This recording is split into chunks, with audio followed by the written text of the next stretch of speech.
Hello, good morning. Good morning.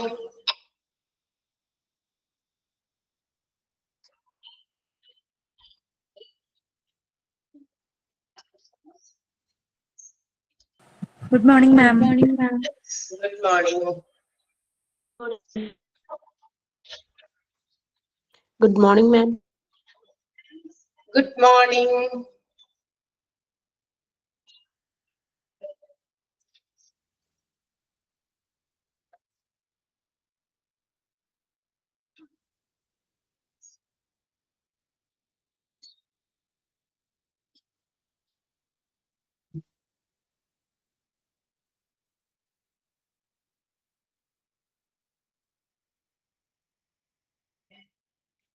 Okay. അപ്പൊ നമ്മള് miss എടുത്തോണ്ടിരിക്കുന്ന ഒരു ചാപ്റ്റർ ആണ്. അത് ഞാൻ പറഞ്ഞിരുന്നു കഴിഞ്ഞ ദിവസം ലാസ്റ്റ് നമ്മുടെ ചാപ്റ്റർ തീർന്നപ്പോ ഞാൻ പറഞ്ഞിരുന്നു മിസ് കുറച്ച് ദിവസം ലീവായി പോയതുകൊണ്ട് അല്ലെങ്കിൽ എല്ലാവരും ഒക്കെ തീരുള്ളായിരുന്നു. അപ്പൊ നമ്മള് എന്ത് ചെയ്തു, മിസ്സിന്റെ കുറച്ച് ക്ലാസ്സസ് ഒക്കെ നമ്മള് കയറി എടുത്തു. ടീച്ചർ ഒരാഴ്ച മൊത്തം ലീവ് ആയിപ്പോയിരുന്നു, വയ്യാണ്ട് ഹോസ്പിറ്റലൈസ്ഡ് ആയിരുന്നു. അപ്പൊ ടീച്ചറിന്റെ ക്ലാസ്സുകളൊക്കെ രണ്ടോ മൂന്നെണ്ണോ ഒക്കെ ആ ഒരാഴ്ചത്തെ ക്ലാസ്. അപ്പൊ എത്രയാ 5 ക്ലാസ് അല്ല 2 ക്ലാസ് വെച്ചിട്ട് ഒരാഴ്ച എല്ലാവരുടെയും പുള്ളിക്കാരിയുടെ ക്ലാസ് ഒക്കെ നമ്മളിങ്ങനെ അങ്ങോട്ടും ഇങ്ങോട്ടൊക്കെ അഡ്ജസ്റ്റ് ചെയ്തിട്ട് നമ്മുടെ ടോപ്പിക് തീർന്നു, ടീച്ചറിന്റെ ടോപ്പിക് അവിടെ ബാക്കി വന്നു. അപ്പൊ നമ്മൾ എന്ത് ചെയ്യണം, ടീച്ചറിന്റെ ടോപ്പിക് നമ്മള് ഉള്ളവര് എന്താ പറയാ സമയം കളയാതെ നമുക്കത് എടുത്തു തീർക്കണം അല്ലേ. അപ്പൊ അതുകൊണ്ട് നമ്മൾ എല്ലാവരും കൂടിയാണ് ആ ചാപ്റ്റർ എടുക്കുന്നത്. ഏതായാലും എല്ലാവരും ഒന്നാണെന്നുള്ളത് ഇതാക്കുന്ന രീതിയിൽ നമ്മളെല്ലാവരും കൂടി ഈ ലാസ്റ്റ് ചാപ്റ്റർ പഠിച്ചിരിക്കുകയാണ്. ടീച്ചർ എവിടെയെങ്ങാണ്ടൊക്കെ വരെയൊക്കെ കുറച്ചൊക്കെ എടുത്തിട്ടുണ്ട്. ആതിര മിസ് നമ്മുടെ ആതിര മിസ്സും കുറച്ചെടുത്തു. പിന്നെ അതിന്റെ ഒപ്പം തന്നെ എന്താ പറയാ തീർന്നില്ല എങ്കിൽ ഇനി വനിതാ മിസ്സും അവിടെ വനിതാ മിസ് എടുത്തോ ഭാഗത്തുനിന്ന് അപ്പൊ എടുത്തു പിടിച്ചു കൊടുത്തു. അപ്പൊ ഇപ്പൊ എല്ലാവരും കൂടെ ഒരുമിച്ച് ഒരൊറ്റ ചാപ്റ്ററിന് പിടിച്ചിരിക്കുകയാണ്. മിലു മിസ്സും എടുക്കും ചിലപ്പോൾ ഇത്തിരി. അപ്പൊ എന്നാലേ നമുക്കത് തീർന്നു പോകുള്ളൂ. അല്ലെങ്കിൽ ഒരാള് മാത്രം എപ്പോഴും ആളെ തന്നെ ബുദ്ധിമുട്ടിച്ച് എല്ലാവരുടെയും ക്ലാസ്സിന് പകരം ഇപ്പൊ എനിക്ക് എന്റെ തീർത്തോ, അപ്പൊ ടീച്ചർ വേണമെങ്കിൽ എന്റെ ക്ലാസ്സിൽ എടുത്തോ എന്ന് പറഞ്ഞിട്ട് അടുത്തവർ കൂടി എന്താന്ന് പറഞ്ഞാൽ ഇച്ചിരി ഹ്യൂമാനിറ്റിക്ക് നിരക്കാത്ത കാര്യമാണ് അല്ലെ. അതുകൊണ്ടാണ് നമ്മളെല്ലാവരും കൂടി അത് എടുക്കാമെന്ന് വിചാരിച്ചത്. സോ ഓർഗനൈസേഷണൽ ബിഹേവിയർ എന്ന് പറയുന്ന ഒരു ചാപ്റ്റർ ആയിരുന്നു ഇങ്ങനെ നമ്മൾ ഡിവൈഡ് ചെയ്തിട്ട് എടുക്കാമെന്ന് വിചാരിച്ചത്. So what you mean by organisational behaviour അല്ലെങ്കിൽ OB എന്ന് പറഞ്ഞാൽ എന്താ? ഈ ഓർഗനൈസേഷണൽ ബിഹേവിയർ ഇത് ആരുടെ ബിഹേവിയറിനെ കുറിച്ചിട്ടാ പറയുന്നതായിരിക്കും? ആരുടെ ബിഹേവിയറിനെ കുറിച്ചാ പറയുന്നേ ഈ ഒരു ചാപ്റ്ററിൽ? എന്നിട്ട് തുടക്കം ടീച്ചർ എടുത്തല്ലോ. Yes, the individuals, the workers, employees അല്ലെ. ഒരു ഓർഗനൈസേഷനിൽ എംപ്ലോയീസ്, അവിടുത്തെ സ്റ്റാഫ് എങ്ങനെയാണ്, അവരെ കുറിച്ചുള്ള പഠനമാണ്. Study and application of knowledge about how people behave in the organisation individually and in group.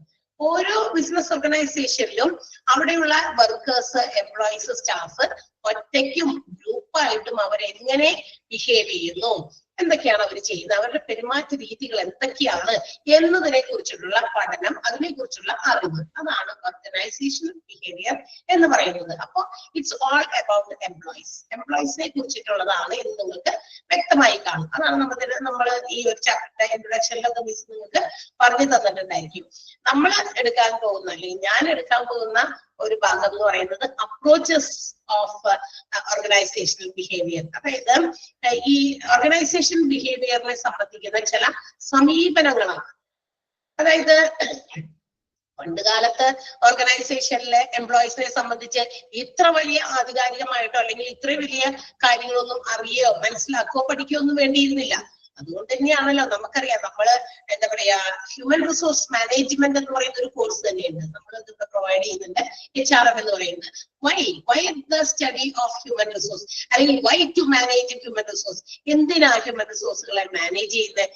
ഈ ഒരു PTയിൽ നിങ്ങൾ ഒരു സ്പെസിമെൻ ഓഫ് HRM എന്ന് പറഞ്ഞിട്ട് ഒരു ചാപ്റ്റർ നമ്മൾ പഠിച്ചിരുന്നു ഇല്ലേ?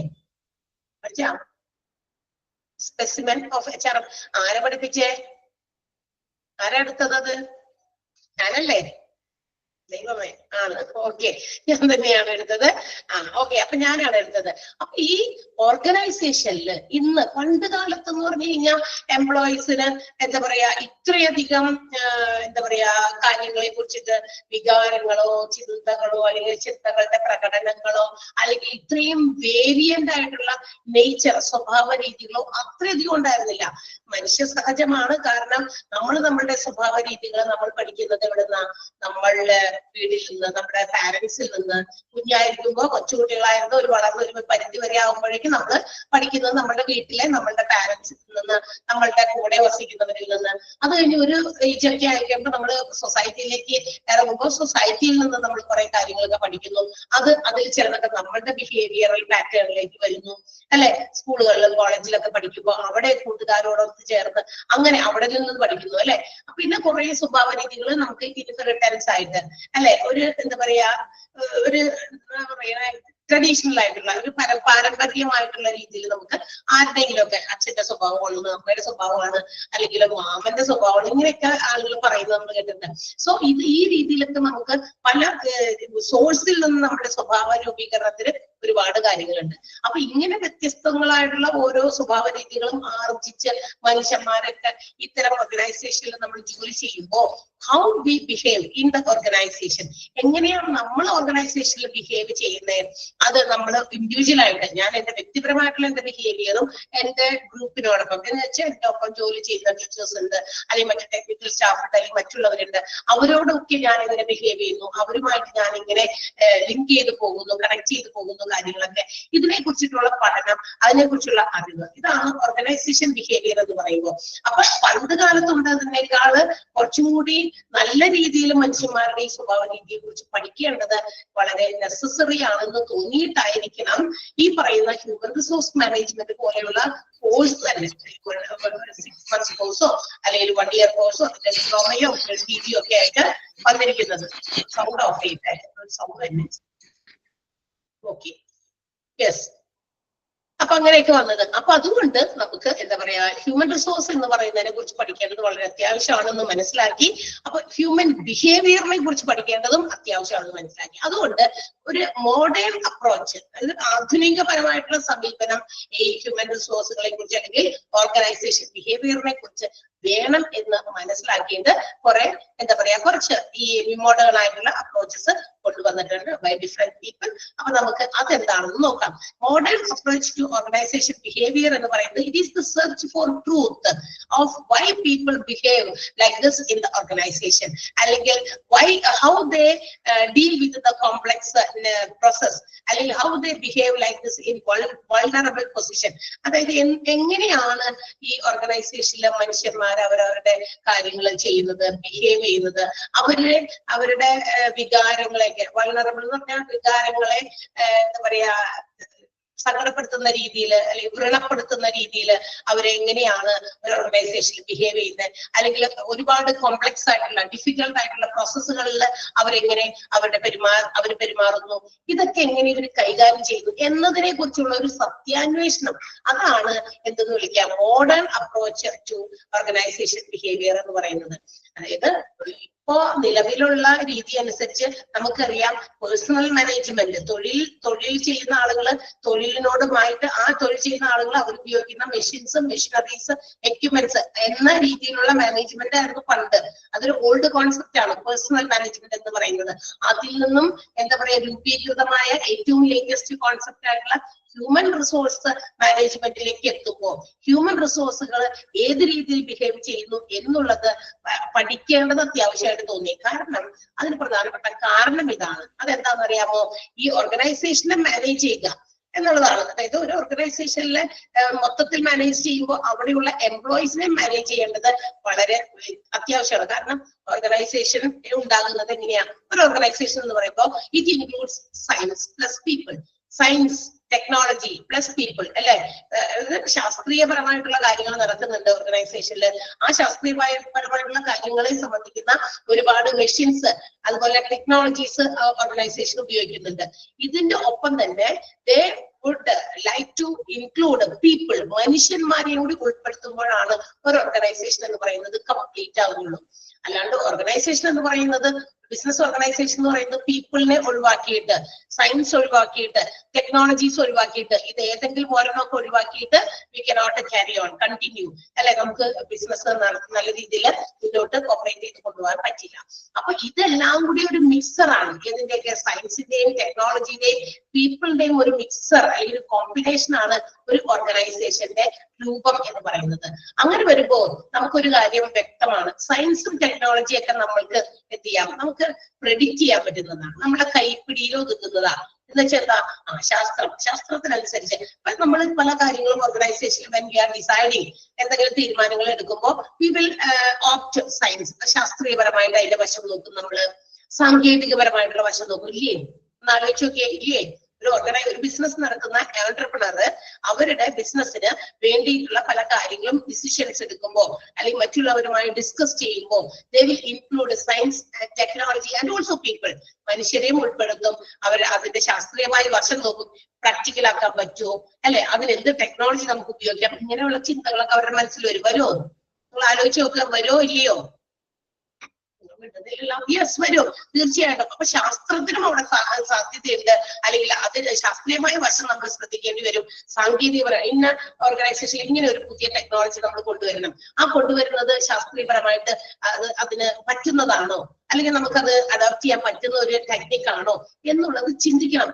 അല്ലാതെ എന്തെങ്കിലും ഒന്ന് കാര്യം കേൾക്കുമ്പോഴോ അല്ലെങ്കിൽ അറിയുമ്പോഴോ എടുത്തു ചാടി പുറപ്പെടുകയല്ല ചെയ്യാം. whether it is applicable, adoptable by the organization, നമ്മുടെ ഓർഗനൈസേഷനിൽ അത് നമുക്ക് നടപ്പിലാക്കാൻ പറ്റുമോ, അതിന്റെ ശാസ്ത്രീയമായ വശം സാങ്കേതികപരമായ വശം ഒക്കെ നമുക്ക് അറിയണം. അത് നമുക്ക് പ്രഡിക്റ്റബിൾ ആണ്. ശാസ്ത്രീയമായ വശം നോക്കുന്നു, പഠിക്കുന്നു, ഡിസ്കഷൻസ് നടത്തുന്നു, മറ്റുള്ളവരുമായിട്ട് മാനേജേഴ്സുമായിട്ട് എഫിഷ്യന്റ് ആയിട്ടുള്ള ആളുകളുമായിട്ട് ഡിസ്കസ് ചെയ്യുന്നു, and they come to a conclusion. നമുക്കത് കൺക്ലൂഡ് ചെയ്യാൻ പറ്റും, ഒരു പ്രഡിക്ഷനിലേക്ക് എത്തും. അതുപോലെ ടെക്നിക്സ്, എന്ത് ടെക്നോളജി ഉപയോഗിക്കണം, okay we are going to adopt this type of technology, ഇന്ന ടെക്നോളജി ഉപയോഗിച്ച് നമുക്ക് മാറ്റങ്ങൾ കൊണ്ടുവരാം, ഇങ്ങനെ ഒരു കാര്യം കൊണ്ടുവരാം. ആ ടെക്നോളജി അത് പ്രഡിക്റ്റബിൾ ആണ്. But the one thing which is not predictable is human behavior. ഇതിലെല്ലാം പുറമെ ഈ സയൻസും ടെക്നോളജിയും ഹ്യൂമൻ ബീയിങ് എന്ന് പറയുന്ന പീപ്പിളും ഉൾപ്പെടുന്ന ഓർഗനൈസേഷനിൽ സയൻസും ടെക്നോളജിയും പ്രഡിക്റ്റബിൾ ആണെങ്കിൽ പ്രഡിക്റ്റ് ചെയ്യാൻ പറ്റാത്ത ഒരു സാധനമുണ്ട്. അതെന്താ ഹ്യൂമൻ ബിഹേവിയർ ആണ്, മനുഷ്യന്മാരുടെ സ്വഭാവ രീതി, പെരുമാറ്റം. അത് നമുക്ക് പ്രഡിക്റ്റ് ചെയ്യാൻ പറ്റില്ല. എങ്ങനെ ഇന്ന് നല്ല രീതിയിൽ പെരുമാറിയെങ്കിൽ നാളെ മൂഡ് സ്വിങ്സ് മാറി വരുന്ന രീതിയിൽ നാളെ ആ എംപ്ലോയി എങ്ങനെ പെരുമാറുമെന്ന് നമുക്ക് പ്രഡിക്റ്റ് ചെയ്യാൻ പറ്റുമോ? പറ്റില്ല. ഇറ്റ്സ് അൺപ്രഡിക്റ്റബിൾ എന്നാ പറഞ്ഞിരിക്കുന്നത്. അപ്പൊ ഹ്യൂമൻ ബിഹേവിയർ അൺപ്രഡിക്റ്റബിൾ ആണ്, മറ്റേ സയൻസ് ടെക്നോളജി പ്രഡിക്റ്റബിൾ ആണ്. സോ അതുകൊണ്ടാണ് അങ്ങനെ ഒരു കാര്യമുള്ളതുകൊണ്ട് ഈ ഹ്യൂമൻ ബിഹേവിയർ അൺപ്രഡിക്റ്റബിൾ ആയതുകൊണ്ടാണ് എന്ത് ചെയ്യുന്നത്, ഇതുപോലുള്ള ഹ്യൂമൻ ബിഹേവിയറിനെ കുറിച്ചിട്ട് മോഡേൺ സമീപന രീതികൾ ആളുകൾ പഠിച്ച് അതിന് വേണ്ടിയിട്ട് ഒരു എന്താ പറയാ പഠിച്ച് കാര്യങ്ങൾ മനസ്സിലാക്കി ഓരോ പുതിയ അവരുടെ ഐഡിയാസ് നമുക്ക് കിട്ടു തന്നിരിക്കുന്നത്. ഓർഗനൈസേഷനിൽ ഹ്യൂമൻ ബിഹേവിയറിനെ കുറിച്ച് പഠിച്ചിരിക്കുന്ന ഐഡിയാസ് ഒരുപാട് പേര് നടത്തിയിട്ടുണ്ട്, W. ടൈലർ നടത്തിയിട്ടുണ്ട്. അപ്പൊ അങ്ങനെ ഓരോരുത്തർ പഠിച്ച അവരുടെ പഠനങ്ങളിൽ നിന്നും അവര് കണ്ടെത്തിയ കൺക്ലൂഷൻസ് ആണ് നമുക്ക് ഈ modern approach to organisation behaviour എന്ന് പറയുന്ന ടോപ്പിക്കിൽ തന്നെ. ഇനി എന്തുകൊണ്ടാണ് ഹ്യൂമൻ ബിഹേവിയർ അൺപ്രഡിക്റ്റബിൾ ആണെന്ന് പറയാൻ കാരണം? എന്താ കാരണം? മനുഷ്യന്മാരുടെ പെരുമാറ്റം അൺപ്രഡിക്റ്റബിൾ അല്ല എന്ന് പറയാൻ കാരണം രണ്ട് കാരണമുണ്ട്. ഒന്ന്, ഓരോരുത്തരുടെയും എന്താ പറയാ മൂല്യാടിസ്ഥാനത്തിലുള്ള ചില സമ്പ്രദായങ്ങൾ, ഓരോരുത്തരുടെ മൂല്യങ്ങൾ അവർ കാത്തു സൂക്ഷിക്കുന്ന ഒരുപാട് മൂല്യങ്ങളുണ്ട്. ഒരു വ്യക്തി അവരുടെ റിലീജിയസ് ആയിട്ടുള്ള മൂല്യങ്ങള് അല്ലെ, അവരുടെ കൾച്ചർ പരമായിട്ടുള്ള മൂല്യങ്ങള്, അതിനെ ബേസ് ചെയ്തു ബിഹേവിയർ മാറാൻ. And also at the same time നമ്മുടെ നീഡ്സ് അനുസരിച്ച്, മനുഷ്യന്മാരുടെ ആവശ്യം അനുസരിച്ച്, എന്റെ ആവശ്യമായിട്ടില്ല വേറൊരു എംപ്ലോയിയുടെ ആവശ്യം. സോ ആ ആവശ്യങ്ങളുടെ ഒരു തീവ്രത, ആ ഒരു ആഴം, അതനുസരിച്ചിട്ടും ഹ്യൂമൻ ബിഹേവിയറിൽ ചേഞ്ചസ് ഉണ്ടാകാം. സോ അതുകൊണ്ടാണ് പറയുന്നത് ഈ നീഡ്സ് അനുസരിച്ച് ഹ്യൂമൻ ബിഹേവിയർ മാറുന്നു, അവരുടെ വാല്യൂസ് സിസ്റ്റം അനുസരിച്ച് അവരുടെ എന്താ പറയാ ഹ്യൂമൻ ബിഹേവിയറിൽ ചേഞ്ചസ് വരുന്നു. അതുകൊണ്ടാണ് ഹ്യൂമൻ ബിഹേവിയറിനെ അൺപ്രഡിക്റ്റബിൾ ആണെന്ന് പറയാൻ കാരണം. ആൻഡ് ബോത്ത് സയൻസും ടെക്നോളജിയും നമുക്ക് പ്രഡിക്റ്റബിൾ ആണ്. അപ്പൊ ഈ അൺപ്രഡിക്റ്റബിൾ ആയിട്ടുള്ള ഹ്യൂമൻ ബിഹേവിയറിനെ കുറിച്ച് പഠിക്കാൻ വേണ്ടിയിട്ടാണ് ഇത്തരം ചില അപ്രോച്ചസ് ചില ആളുകൾ കൊണ്ടുവന്നിരിക്കുന്നത്. ക്ലിയർ ആയോ? ഫസ്റ്റ് പാരഗ്രാഫ് മനസ്സിലായോ? എന്തെങ്കിലും മനസ്സിലാവാത്തതുണ്ടോ? സെന്റൻസുകള് അപ്പൊ നമുക്കൊന്ന് അണ്ടർലൈൻ ചെയ്യാം. First sentence on the underline here. The modern approach to organization behavior is the search for the truth of why people behave the way they do, and it is a vulnerable and a complex process. കേട്ടോ. എങ്ങനെയാണ് മനുഷ്യന്മാര് behave ചെയ്യുന്നത് എന്നുള്ള സത്യത്തെ കുറിച്ചുള്ള ഒരു അന്വേഷണം. അതാണ് modern approach to organisation behaviour. എന്നാൽ അതത്ര എളുപ്പമുള്ള കാര്യമാണോ? അല്ല എന്ന് പറയുന്നു. കാരണം ഹ്യൂമൻ ബിഹേവിയറിന്റെ ആ ഒരു ചേഞ്ചസ് ആണ്, അൺപ്രഡിക്റ്റബിൾ ആയിട്ടുള്ള ചേഞ്ചസ് ആണ്. ഓക്കെ, ഇനി അതിനുശേഷം അണ്ടർലൈൻ ചെയ്യേണ്ടത് the organization combines science and people. The organization combines science and people. വീണ്ടും next sentence കൂടി, while science and technology, while വേണ്ട, science and technology is predictable and the human behavior in an organization is unpredictable. rather വേണമെന്നില്ല, while rather വേണ്ട.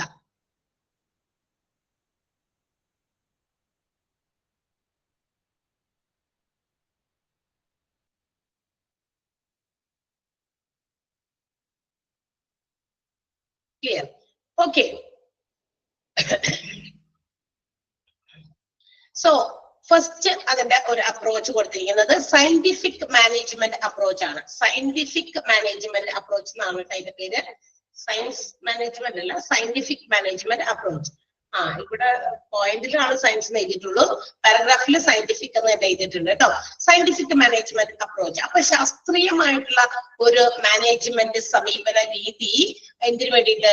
Organisation ബിഹേവിയറിനെ കുറിച്ച്, human ബിഹേവിയറിനെ കുറിച്ച് develop ചെയ്ത ഒരു വ്യക്തിയുണ്ട്. FW ടൈലർ ആണ്. ആളുടെ ഫുൾ നെയിം ഇങ്ങനെയാണ്, ഫെർഡിനൻഡ് അല്ലേ? ഫെഡറിക് W ടൈലർ ആണ്. എഫ് എന്ന് പറയുന്നത് ഫെഡറിക് ആണ് കേട്ടോ. FW ടൈലർ അതിനു വേണ്ടിയിട്ട് ഒരു എന്താ പറയാ, ഒരു ഹ്യൂമൻ ബിഹേവിയറിനെ കുറിച്ചിട്ടുള്ള കാര്യങ്ങളെ മാനേജ് ചെയ്യാനും അല്ലെങ്കിൽ അതിനെ കുറിച്ചുള്ള ഒരു പഠനം, അതിനെ കുറിച്ചുള്ള അറിവ് നേടാൻ വേണ്ടി അദ്ദേഹം കുറെ പഠനങ്ങളൊക്കെ നടത്തി. During the beginning of 20th സെഞ്ചുറിയിലാണ്, 20ാം നൂറ്റാണ്ടിന്റെ തുടക്കത്തിലാണ് പുള്ളി അങ്ങനെ കുറിച്ചിട്ടുള്ള ഒരു സയന്റിഫിക് അപ്രോച്ച് ഡെവലപ്പ് ചെയ്ത് കൊണ്ടുവന്നത്. FW ടൈലർ ആണ്. ഫെഡറിക് വിൻസ്ലോ ടൈലർ ആണ്. അത് തന്നെയാണ് കേട്ടോ. അപ്പൊ അതിന്റെ ഫുൾ നെയിം അവിടെ കണ്ടില്ല, അവിടെ വേറെ സ്ഥലത്ത് എഴുതിയിട്ടുണ്ട്, അതുകൊണ്ടാണ് ഞാൻ പിന്നെ അങ്ങോട്ട് മുകളിലേക്ക് പോയത്. അപ്പൊ ടൈലർ ബിഗിനിങ് ഓഫ് 20th സെഞ്ചുറിയിൽ അത് കൊണ്ടുവന്നപ്പോ അദ്ദേഹം പറഞ്ഞു, സയന്റിഫിക്കലി എന്താ പറയാ, ഈ ഒരു തിയറി നമുക്ക് ഈ രീതിയിൽ നമുക്ക് യൂസ് ചെയ്യാം. എന്തിനു വേണ്ടിയിട്ട്? എങ്ങനെ നമുക്ക് യൂസ് ചെയ്യാം? Study each element of A job. ഓരോ ജോലിയുടെയും ഓരോ എലമെന്റും, ഒരു എംപ്ലോയിക്ക് ഒരു ജോലി അസൈൻ ചെയ്ത് കൊടുക്കുന്നു, മറ്റൊരാൾക്ക് വേറെ. അപ്പൊ ഓരോ ജോലിയുടെയും ഓരോ എലമെന്റുകൾ നമ്മൾ പഠിക്കുന്നു. അത് മാത്രമല്ല, അതിനു വേണ്ടിയിട്ട് നമ്മൾ എന്താ പറയാ, ആ ഒരു ജോലി ചെയ്യാൻ വേണ്ടിയിട്ട് ഒരു വ്യക്തി വർക്കേഴ്സിനെ, ബെസ്റ്റ് ആയിട്ടുള്ള വർക്കേഴ്സിനെ, ആ ഒരു ആപ്റ്റ് ആയിട്ടുള്ള ആ ഒരു ജോലി ചെയ്യാൻ വളരെ കൃത്യമായിട്ട് ആ ജോലിക്ക് യോജിക്കുന്ന ആളുകളെ നമുക്ക് ചൂസ് ചെയ്യാൻ, ഡെവലപ്പ് ചെയ്യാം എന്നുള്ളതും. പിന്നെ making sure that workers follow prescribed methods while doing a job. ഒരു ജോലി ചെയ്യുമ്പോൾ അവിടുത്തെ ആ പ്രധാനപ്പെട്ട ജോലി ചെയ്യാൻ വേണ്ടിയിട്ട് എന്തൊക്കെ പ്രിസ്ക്രൈബ്ഡ് മെത്തേഡുകൾ ആള് അഡോപ്റ്റ് ചെയ്യുന്നു, അത് ഇതൊക്കെ ഫോളോ ചെയ്തിട്ടാണോ ചെയ്യുന്നത് എന്നുള്ളതൊക്കെ നമ്മൾ ഉറപ്പുവരുത്തുക. ഈ പറയുന്ന രീതികളിലാണ് നമ്മളൊരു ഹ്യൂമൻ ബിഹേവിയറിന്റെ കാര്യങ്ങൾ സയന്റിഫിക് ആയിട്ട് മനസ്സിലാക്കേണ്ടത് എന്നാണ് പറഞ്ഞിരിക്കുന്നത്. അദ്ദേഹത്തിന്റെ അഭിപ്രായത്തിൽ FW ടൈലർ പറഞ്ഞിരിക്കുന്നത് അങ്ങനെയാണ്. The theory recommended use of certain steps. Scientifically, വളരെ സയന്റിഫിക്കലായിട്ട് ശാസ്ത്രീയമായിട്ട് ചില സ്റ്റെപ്സിലൂടെ നമുക്ക് ഈ ഒരു തിയറി നമുക്ക് എങ്ങനെ ഉപയോഗിക്കുന്നു നോക്കാം. എങ്ങനെയൊക്കെയാണ്? Study each element of A job. ഓരോ ജോലിയുടെയും ഓരോ എലമെന്റും മനസ്സിലാക്കുക. അതിനു വേണ്ടിയിട്ടുള്ള വർക്കേഴ്സിനെ, അതിനാപ്റ്റ് ആയിട്ടുള്ള ഒരു ജോബിന് വേണ്ടിയിട്ടുള്ള വർക്കേഴ്സിനെ നമ്മൾ ചൂസ് ചെയ്യാം, അവരെ ഡെവലപ്പ് ചെയ്യാന്ന് എങ്ങനെയാ? ചൂസ് ചെയ്താൽ മാത്രമല്ല, ജോലി കൊടുക്കുന്നു, ചൂസ് ചെയ്ത്. And we have to give proper training, അതിനനുസരിച്ചുള്ള ചില ട്രെയിനിങ് കൊടുക്കുക. ഇനി മാത്രമല്ല, while they are doing or performing their duties or job, they are following the prescribed methods. ആ ജോലി ചെയ്യാനുള്ള മെത്തേഡുകൾ അവരെങ്ങനെ ഉപയോഗിക്കുന്നു? പ്രിസ്ക്രൈബഡ് ആയിട്ടുള്ള, നമ്മൾ പറഞ്ഞു കൊടുത്തിരിക്കുന്ന ഓർഗനൈസേഷൻ ആവശ്യം അനുസരിച്ചുള്ള മെത്തേഡ് ആണോ ഇവർ ഫോളോ ചെയ്യുന്നത് എന്നുള്ളത് ഉറപ്പുവരുത്തുക. ഇതൊക്കെയാണ്. അപ്പൊ അതിനു വേണ്ടിയിട്ട് അങ്ങനെ ആളുകളെ നോക്കി മനസ്സിലാക്കി എടുത്താൽ എന്ത് സംഭവിക്കും? Organisation can find job expertise. അതായത് വളരെ നല്ല കൃത്യനിഷ്ഠയുള്ള അല്ലെങ്കിൽ ഏറ്റവും നല്ല ആ ജോബിന് ഉപയോഗിച്ചിരിക്കുന്ന ആൾക്കാർ വളരെ എക്സ്പേർട്ട് ആകും. കാരണം എന്താ, നമ്മൾ അവരെ ഡെവലപ്പ് ചെയ്തെടുക്കുന്നു, അവർക്ക് നല്ല ട്രെയിനിങ് കൊടുക്കുന്നു, അവര് ആ ഒരു പ്രിസ്ക്രൈബ്ഡ് ഫോർമാറ്റിൽ അവരെ കൊണ്ട് ജോലി ചെയ്യിപ്പിക്കുന്നു. ഓക്കെ, ഇങ്ങനെ കൊടുത്തു കഴിയുമ്പോൾ അവരതിൽ എക്സ്പേർട്ട് ആകുകയും and they can increase production. അങ്ങനെ ഓർഗനൈസേഷന്റെ പ്രൊഡക്ടിവിറ്റി, പ്രൊഡക്ഷൻ വർദ്ധിപ്പിക്കാം. മാസ് പ്രൊഡക്ഷൻ എന്ന് വെച്ചാൽ അവർ ഉദ്ദേശിച്ച വലിയ ഒരു എന്താ പറയാ ഭീമമായ ഉത്പാദനത്തിലേക്ക് എത്തിച്ചേരാൻ സാധിക്കും എന്നൊക്കെയാണ്. ഈ കൃത്യമായ സ്റ്റെപ്സ് ഫോളോ ചെയ്ത് കഴിഞ്ഞാൽ പ്രൊഡക്ഷൻ വർദ്ധിപ്പിക്കാൻ പറ്റും. എംപ്ലോയീസിന്റെ അല്ലെങ്കിൽ വർക്കേഴ്സിന്റെ ജോബ് എക്സ്പേർട്ട് ആക്കാൻ പറ്റും. എക്സ്പേർട്ട് ആക്കണം എങ്ങനെയാ? നമ്മൾ how we become an expert in A job. എങ്ങനെയാ നമ്മൾ ഒരു ജോബില് എക്സ്പേർട്ട് ആകുന്നത്? വൈൽ ഡൂയിങ് റിപ്പീറ്റഡ്ലി, അല്ലെ? ഒരു ജോലി തന്നെ റിപ്പീറ്റഡ് ആയിട്ട് നമ്മൾ ചെയ്യുമ്പോഴാണ് നമ്മൾ അതിൽ എക്സ്പേർട്ട് ആകുക, അല്ലെ? അങ്ങനെയല്ലേ? അല്ല, ഇന്ന് ഒരു ജോലി ചെയ്യുന്നു, നാളെ വേറെ ജോലി ചെയ്യുന്നു, മറ്റന്നാൾ വേറൊരു ജോലി ചെയ്യുന്നു. അപ്പൊ നമുക്കൊരു എക്സ്പേർട്ട്നെസ് കിട്ടില്ല. എക്സ്പെർട്ട് ആയിട്ട് നമുക്ക് ആ ഒരു ജോലി ചെയ്യാൻ പറ്റില്ല. കാരണം ഇന്ന് ഞാൻ ചെയ്ത ജോലിയല്ല നാളെ ഞാൻ ചെയ്യുന്നത് എങ്കിൽ നമുക്ക് എവിടെയും ഏത് ഫീൽഡിലും നമുക്ക് എക്സ്പെർട്ട് ആകാൻ പറ്റില്ല. ബിക്കോസ് നമ്മൾ അതിൽ ഒരു ജോലിയിൽ നമ്മൾ എക്സ്പെർട്ട് ആകുന്നുണ്ടെങ്കിൽ നമ്മളത് റിപ്പീറ്റഡ് ആയിട്ട് ഡെയിലി നമ്മൾ ആ ഒരു ജോലി ചെയ്യുമ്പോഴാണ്. ഇപ്പൊ ടീച്ചിങ് എല്ലാ ദിവസവും പഠിപ്പിക്കുകയാണെങ്കിൽ ഞാനത് എന്റെ തെറ്റുകളെ വീണ്ടും വീണ്ടും ഞാൻ ഇപ്പൊ മനുഷ്യന്മാരാണ്, തെറ്റൊക്കെ പറ്റും. അപ്പൊ അത് ഞാൻ എന്ത് ചെയ്യുന്നു? കറക്റ്റ് ചെയ്ത് അടുത്ത ക്ലാസ്സിൽ കുറച്ചും കൂടി ഇംപ്രൂവ് ആകും. അടുത്ത വീണ്ടും ഒരു ക്ലാസ് കഴിഞ്ഞപ്പോൾ അതിലും ഇംപ്രൂവ് ആയി. ഒരു വർഷം അല്ലെങ്കിൽ 2 വർഷം 3 വർഷം കഴിയുമ്പോൾ കുറച്ച് ഇംപ്രൂവ്മെന്റുകൾ ഞാൻ ആ പർട്ടിക്കുലർ ഫീൽഡിൽ നിന്നുകൊണ്ട് എനിക്ക് ഇംപ്രൂവ്മെന്റുകൾ പറ്റും. എക്സ്പെർട്ട് ആയി തീർന്നു, അല്ലെ? ഭയങ്കര വൈദഗ്ധ്യം നേടും നമ്മള്. അങ്ങനെ അപ്പൊ ആ ജോലി നമ്മളിങ്ങനെ കൃത്യമായിട്ടുള്ള മെത്തേഡ് ഫോളോ ചെയ്താണ്, സയന്റിഫിക് ആയിട്ടുള്ള ശാസ്ത്രീയമായ രീതിയിൽ നമ്മളിങ്ങനെ ജോലി എന്ത് ചെയ്യുന്നു? അസൈൻ ചെയ്ത് കൊടുക്കുമ്പോൾ എന്ത് പറ്റും? നമുക്ക് അവരെ എക്സ്പെർട്ട് ആയിട്ട് വാർത്തെടുക്കാനും പറ്റും. And also they can increase the production. അപ്പൊ അങ്ങനെ വരുമ്പോ ആ പ്രൊഡക്ടിവിറ്റി പ്രൊഡക്ഷൻ ഒക്കെ കൂടുതലാക്കാനൊക്കെ പറ്റും. ഇവിടെ ഇത് ചെയ്യാൻ ഹൗ ക്യാൻ ദേ പ്രൊവൈഡ്, ഇതെങ്ങനെ നേടിയെടുക്കാൻ പറ്റും? അതിന് വേണ്ടിയിട്ട് എംപ്ലോയീസിന് അവർ അസ്യൂം ചെയ്യാണ്. അവര് എന്ത് FW ടൈലറുടെ ആ ഒരു തിയറി പ്രകാരം എംപ്ലോയീസിന് ഇങ്ങനെ ഒരു അസംഷനാണ്, ഒരു സങ്കല്പമാണ്. എന്ത്? They can be financially motivated. ഇങ്ങനെ അവരെ എക്സ്പെർട്ട് ആക്കി എടുക്കാനും പ്രൊഡക്ഷൻ വർദ്ധിപ്പിക്കാനും എന്ത് ചെയ്യാം? നമുക്ക് വർക്കേഴ്സിനെ ഉപയോഗിക്കാം. എങ്ങനെ ഉപയോഗിക്കാം? By providing financial motivation. സാമ്പത്തികമായിട്ടുള്ള മോട്ടിവേഷൻ കൊടുത്ത് ഇവരെ നമുക്ക് ഇങ്ങനെ ആക്കിയെടുക്കാം. എന്ന് വെച്ചാൽ കൂടുതൽ എന്താ പറയാ പ്രൊഡക്ഷൻ നടത്തുന്നവർക്ക് കൂടുതൽ ഫിനാൻഷ്യൽ അസിസ്റ്റൻസ്, സാമ്പത്തികമായിട്ടുള്ള മോട്ടിവേഷൻ കൊടുക്കുന്നു എന്ന് അറിയുമ്പോൾ എന്ത് ചെയ്യും? അവർ സ്വാഭാവികമായിട്ടും മനുഷ്യന്മാര് അങ്ങനെ ജോലി ചത്ത് കിടന്ന് പണിയെടുത്ത് ചെയ്യും. So they can increase output. അപ്പൊ എന്ത് പറ്റും? അവർക്ക് ഓർഗനൈസേഷൻ അവരുടെ എന്താ പറയാ ഔട്ട്പുട്ട് വർദ്ധിപ്പിക്കാൻ പറ്റും. അപ്പൊ ഈ മോണിറ്ററി ഇൻസെന്റീവ്സ് അല്ലെങ്കിൽ മോണിറ്ററി ഫിനാൻഷ്യൽ ഇൻസെന്റീവ്സ് വർക്ക് കൊടുക്കും. ആർക്ക് കൊടുക്കും? Efficient workers. എല്ലാവർക്കും കൊടുക്കൂല. കൂടുതൽ കാര്യക്ഷമമായി പ്രവർത്തിക്കുന്നവർക്ക് കൂടുതൽ ഫിനാൻഷ്യൽ മോട്ടിവേഷൻ കൊടുത്തുകൊണ്ടേയിരിക്കും. മനസ്സിലായോ? അപ്പൊ എന്താ? ഇതൊരു ടാക്കാണ്, ഒരു ടെക്നിക്കാണ്. അവരുടെ പ്രൊഡക്ഷൻ വർദ്ധിപ്പിക്കാൻ പറ്റും. ഓക്കെ, FW ടൈലർ 20th സെഞ്ചുറിയുടെ ബിഗിനിങ്ങിലാണ് ഈ ഒരു ആശയം കൊണ്ടുവന്നത് എങ്കിൽ അന്നത്തെ കാലത്ത് എന്താ പറയാ ഒരുപാട് എന്താ പറയാ പ്രൊഡക്ഷൻ യൂണിറ്റിലൊക്കെ കൂടുതലും മനുഷ്യന്മാരെ കൊണ്ടാ, അതായത് മനുഷ്യനെ ഉപയോഗിച്ചിട്ടുള്ള പ്രൊഡക്ഷൻ രീതികളാണ് അന്ന് നടന്നുകൊണ്ടിരുന്നത്. പക്ഷേ അതിനുശേഷം കുറെ കഴിഞ്ഞപ്പോ പല ഫാക്ടറീസിലും ഓർഗനൈസേഷനിലും ഒക്കെ അല്ലെങ്കിൽ പല സ്ഥലത്തും ബിസിനസ് സ്ഥാപനങ്ങളിലൊക്കെ ഇൻസ്റ്റെഡ് ഓഫ് മാൻ ഇവരൊക്കെ എന്ത് ചെയ്തു? ക്യാപിറ്റൽ ആയിട്ടുള്ള ഓറിയന്റഡ് ആയിട്ടുള്ള ചില കാര്യങ്ങൾ കൊണ്ടുവന്നു. ക്യാപിറ്റൽ ഓറിയന്റഡ് എന്ന് പറഞ്ഞാൽ പല സ്ഥലത്തും മെഷീനറീസ് സ്ഥാപിച്ചു. അപ്പൊ മെഷീനറീസ് ഉപയോഗിച്ച് പ്രൊഡക്ഷൻ വർദ്ധിപ്പിക്കാനായിട്ടൊക്കെ ശ്രമിച്ചു. അദ്ദേഹത്തിന്റെ കാലത്ത് ശരി ഇത് ആപ്ലിക്കബിൾ ആയിരുന്നു. കാരണം അന്ന് കൂടുതലും പ്രൊഡക്ഷൻ യൂണിറ്റുകളിലെല്ലാം കൂടുതലും ജോലി ചെയ്തത് ആരാ? മനുഷ്യരാണ്. അപ്പൊ മാൻ ഓറിയന്റഡ് ആയിട്ടുള്ള ഒരു ഓർഗനൈസേഷൻസ് ആയിരുന്നു പണ്ടുണ്ടായിരുന്നത്. അപ്പൊ അദ്ദേഹം വിചാരിച്ചു ഇവരെ കൂടുതൽ പ്രൊഡക്റ്റീവ് ആക്കാൻ we can provide monetary incentives. ആ ഒരു അസംഷൻ, അവർക്ക് കൂടുതൽ എഫിഷ്യന്റ് ആയ ജോലിക്കാർക്ക് എന്ത് ചെയ്യാം? നീ നല്ലായി 100 യൂണിറ്റ് ഉത്പാദിപ്പിക്കാൻ പറഞ്ഞപ്പോ നീ 110 യൂണിറ്റ് ഉത്പാദിപ്പിച്ചു, സോ നിനക്കിരിക്കട്ടെ കുറച്ച് കൂടുതൽ ഇൻസെന്റീവ്. കണ്ടോ? അപ്പൊ അവരെ കൂടുതൽ എഫിഷ്യന്റ് വർക്കേഴ്സിന് കൂടുതൽ മോണിറ്ററി ഇൻസെന്റീവ്സ് കൊടുത്തു. പക്ഷേ പല ആളുകളും പിന്നീട് അപ്പൊ ഇങ്ങനെ ഒരാൾ പഠിച്ചു വെച്ചല്ലോ, എപ്പോഴും എന്ത് കാര്യം വരുമ്പോഴും നമുക്കറിയാം അതിനൊരു ക്രിട്ടിക്കൽ സൈഡ് ഉണ്ടായിരിക്കും, അല്ലെ? ഒരു ക്രിറ്റിസിസം, ഒരു വിമർശനാത്മകമായിട്ട്. ഇപ്പൊ സിനിമ വരൂലേ, ക്രിട്ടിക്സ് ഉണ്ട്, ഫിലിം ക്രിട്ടിക്സ് അവാർഡ് തന്നെ കൊടുക്കുന്നുണ്ട്. ഉണ്ടോ? കേട്ടോ അങ്ങനെ ഒരു സാധനം? ഫിലിം ക്രിട്ടിക്സ് അവാർഡ് കേട്ടോ നിങ്ങള്? ഓക്കെ, എന്താ അത്? ഇത് ആ ഒരു സിനിമയിൽ ഏതെങ്കിലും രീതിയിൽ വിമർശനാത്മകമായിട്ടുള്ള എന്തെങ്കിലും കാര്യം ഉണ്ടെങ്കിൽ അത് ചൂണ്ടിക്കാണിക്കുക. അത് നല്ല രീതിയിലുള്ളതാണെങ്കിൽ, ഏറ്റവും നല്ല വിമർശകനം ശരി വിമർശനമാണെങ്കിൽ അതിന് അവാർഡൊക്കെ പ്രൊവൈഡ് ചെയ്യുന്നത്. അപ്പൊ നമുക്കറിയാം ഈ ഒരു ആശയം ഇദ്ദേഹം കൊണ്ടുവന്നപ്പോ ആ ഒരു ആശയത്തോട് യോജിക്കാതെ നിന്നവര് അല്ലെങ്കിൽ അതിനെ ക്രിട്ടിസൈസ് ചെയ്തവര് ഇതിന് ഒരു മോശമായ വശമുണ്ട് എന്ന് ചൂണ്ടിക്കാണിച്ചു. എന്ത് മോശമായ വശമാണെന്നാണ് ചൂണ്ടിക്കാണിച്ചത്? That means it provides. ഇങ്ങനെ കൊടുത്തപ്പോ എന്താ പറ്റിയതറിയോ? Workers have given more pressure. എന്താ, അവർക്ക് കൂടുതൽ പ്രഷർ കൊടുത്തു. കാരണം എഫിഷ്യന്റ് ആയവർക്കാണ് മോണിറ്ററി ഇൻസെന്റീവ്സ്. മനുഷ്യന്മാർക്ക് നല്ല കാശിന് ആവശ്യമുണ്ട് അല്ലെ? അപ്പൊ അവൻ എന്ത് ചെയ്യാൻ തുടങ്ങി? അയ്യോ, നാളെ എനിക്ക് കിട്ടണം ആ ഒരു ഇൻസെന്റീവ് എന്ന് വിചാരിച്ച് എന്ത് ചെയ്യും? കൂടുതൽ പ്രഷർ സഹിച്ച്, ചിലപ്പോൾ ഊണില്ല ഉറക്കമില്ലാതെയൊക്കെ കൂടുതൽ വേഗത്തിൽ ഓരോ കാര്യങ്ങളും ജോലിയൊക്കെ ചെയ്യാൻ തുടങ്ങി. അവിടെ ഹ്യൂമാനിറ്റി എന്ന് പറയുന്ന, മനുഷ്യത്വം എന്ന് പറയുന്ന ഒരു സാധനത്തിന് വിലയില്ലാതായി പോയി എന്നാണ് പറയുന്നത്. മനസ്സിലായോ? മനസ്സിലായ? FW ടൈലറിന്റെ ആ ഒരു തിയറി കൊണ്ടുവന്നപ്പോ അതിനുണ്ടായിരുന്ന ഒരു ദോഷം വശമാണ് എന്ത്? ഈ മോണിറ്ററി ഇൻസെന്റീവ് കൊടുക്കൂ നിങ്ങൾ, എംപ്ലോയീസിന് കൊടുക്കൂ എന്ന് ഓർഗനൈസേഷൻസിനോട് ടൈലർ പറഞ്ഞു. നിങ്ങൾ മോണിറ്ററി ഇൻസെന്റീവ് കൊടുക്കൂ, അപ്പൊ നമുക്ക് എന്ത് ചെയ്യാം? കൂടുതൽ ഔട്ട്പുട്ട് ഉണ്ടാക്കാം, കൂടുതൽ ഇഫക്റ്റീവ് ആയിട്ട് അവരെ കൊണ്ട് ജോലി ചെയ്യിപ്പിക്കാം. അപ്പൊ നമ്മളുടെ അവര് ജോലിക്കാർ എക്സ്പെർട്ട് ആവുകയും ചെയ്യും, അതോടൊപ്പം തന്നെ കൂടുതൽ ഔട്ട്പുട്ട് കിട്ടും എന്ന് പറഞ്ഞ് അങ്ങനെ ചെയ്തു തുടങ്ങിയപ്പോ കണ്ട ഒരു കാഴ്ച എന്ന് പറയുന്നത് വർക്കേഴ്സ് കൂടുതൽ അവർക്ക് സ്ട്രെസ്സും അവർക്ക് പെയിനും പ്രഷറും ഒക്കെ അനുഭവിക്കുന്ന കാഴ്ചയാണ് കണ്ടത്.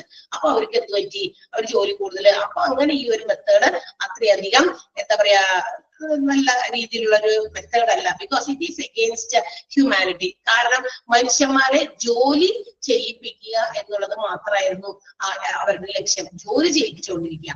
അപ്പൊ അത് എന്താ പറയാ ഒരു മെഷീൻ പോലെ മനുഷ്യന്മാരെ കൺസിഡർ ചെയ്യുക. അത് എന്താ പറയാ ഇൻസെന്റീവ്സ് കിട്ടാൻ വേണ്ടി മനുഷ്യൻ എന്ത് ചെയ്യും? അപ്പോ തീർച്ചയായിട്ടും ജോലി കൂടുതൽ കൂടുതൽ ചെയ്യേണ്ടി വരും. So it was against the rule. അപ്പൊ അത് മനുഷ്യത്വത്തിനെതിരെയാണ്. ഈ ഒരു റൂൾ നമുക്ക് നല്ല രീതിയിൽ നടപ്പിലാക്കാൻ പറ്റില്ല, ഇതൊരു ഇനാഡക്വേറ്റ് ആൻഡ് നാരോ കോൺസെപ്റ്റ് ആണ് എന്ന് വിമർശകർ കണ്ടുപിടിച്ചു. മനസ്സിലായോ?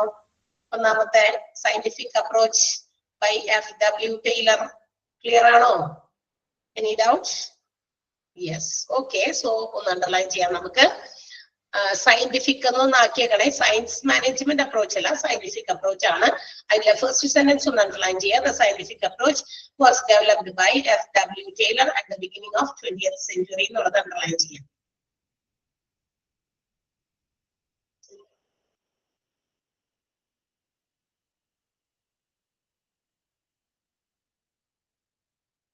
അതിന്റെ അടുത്ത സെന്റൻസും ദിസ് തിയറി. ദിസ് തിയറി എന്ന് പറയുന്നത് സയന്റിഫിക് മാനേജ്മെന്റ് അപ്രോച്ച് എന്ന് നമ്മൾ എടുത്ത് പറഞ്ഞ് വായിച്ചു പഠിക്കുമ്പോ. Okay, this theory recommended use of certain steps scientifically. ആ സ്റ്റെപ്സ് ഏതൊക്കെയാണെന്നാണ് ഈ പറയുന്നത്. അതിന്റെ തൊട്ടടുത്ത് കിടക്കുന്ന ഒരു പാരഗ്രാഫ് പോലെ തിരിഞ്ഞു പോയി, തിരിയേണ്ട ആവശ്യമില്ല ശരിക്കും. അവിടെ തന്നെ അതിന്റെ ഒപ്പം കോമയിട്ടോ എങ്ങനെയായിരുന്നു. The theory recommended use of certain steps scientifically. Studying each element of a job, choosing and developing best workers for the job, making sure that the workers followed prescribed methods for doing the job. Underline here. Then, another sentence, Taylor advised managers to pay monetary incentives to efficient workers. A sentence underline here.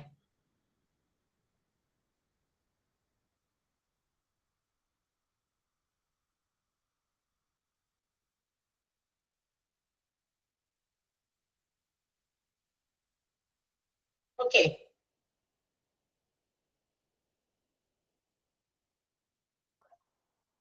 Yes.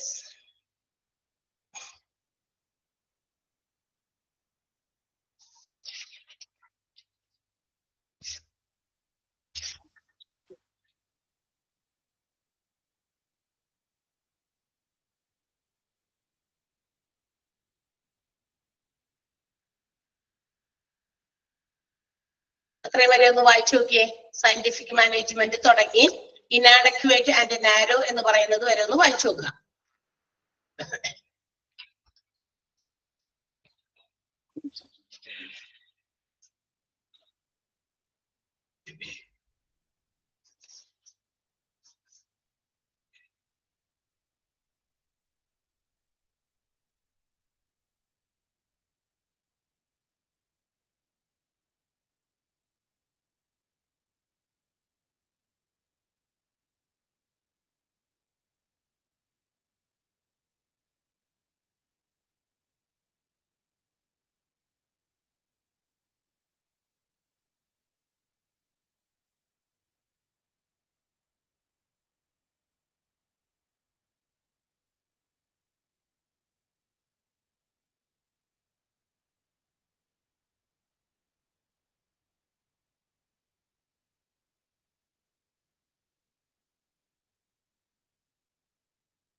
Okay ആണല്ലോ? അടുത്ത പറഞ്ഞോട്ടെ. Next bureaucratic approach ആണ്.